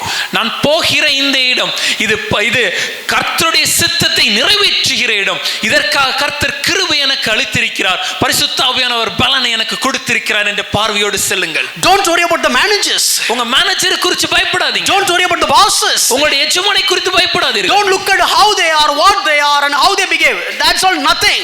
அவங்க எப்படி இருக்காங்க, என்ன பண்றாங்க, இதெல்லாம் முக்கியம் அல்ல. Look at who you are. நீங்க யாருன்னு பாருங்க. What is your attitude? உங்களுடைய மனப்பான்மை எப்படி Reflect இருக்கிறது? Christ. கிறிஸ்துவை காண்பியுங்கள். Reflect the scripture. வேத வசனங்களை பிரதிபலியுங்கள். Reform the society சமுதாயத்தில் ஒரு சீர்திருத்தத்தை உருவாக்குங்கள். by the power of the Holy Spirit. பரிசுத்த ஆவியானவரின் The வல்லமையினால் world will see you உலகம் உங்களை பார்க்கும் ஐயா. and they'll come to Christ. அவங்க தேவனிடத்தில் வருவார்கள். God bless you. Thank you. தேவன் உங்களை ஆசீர்வதிப்பாராக.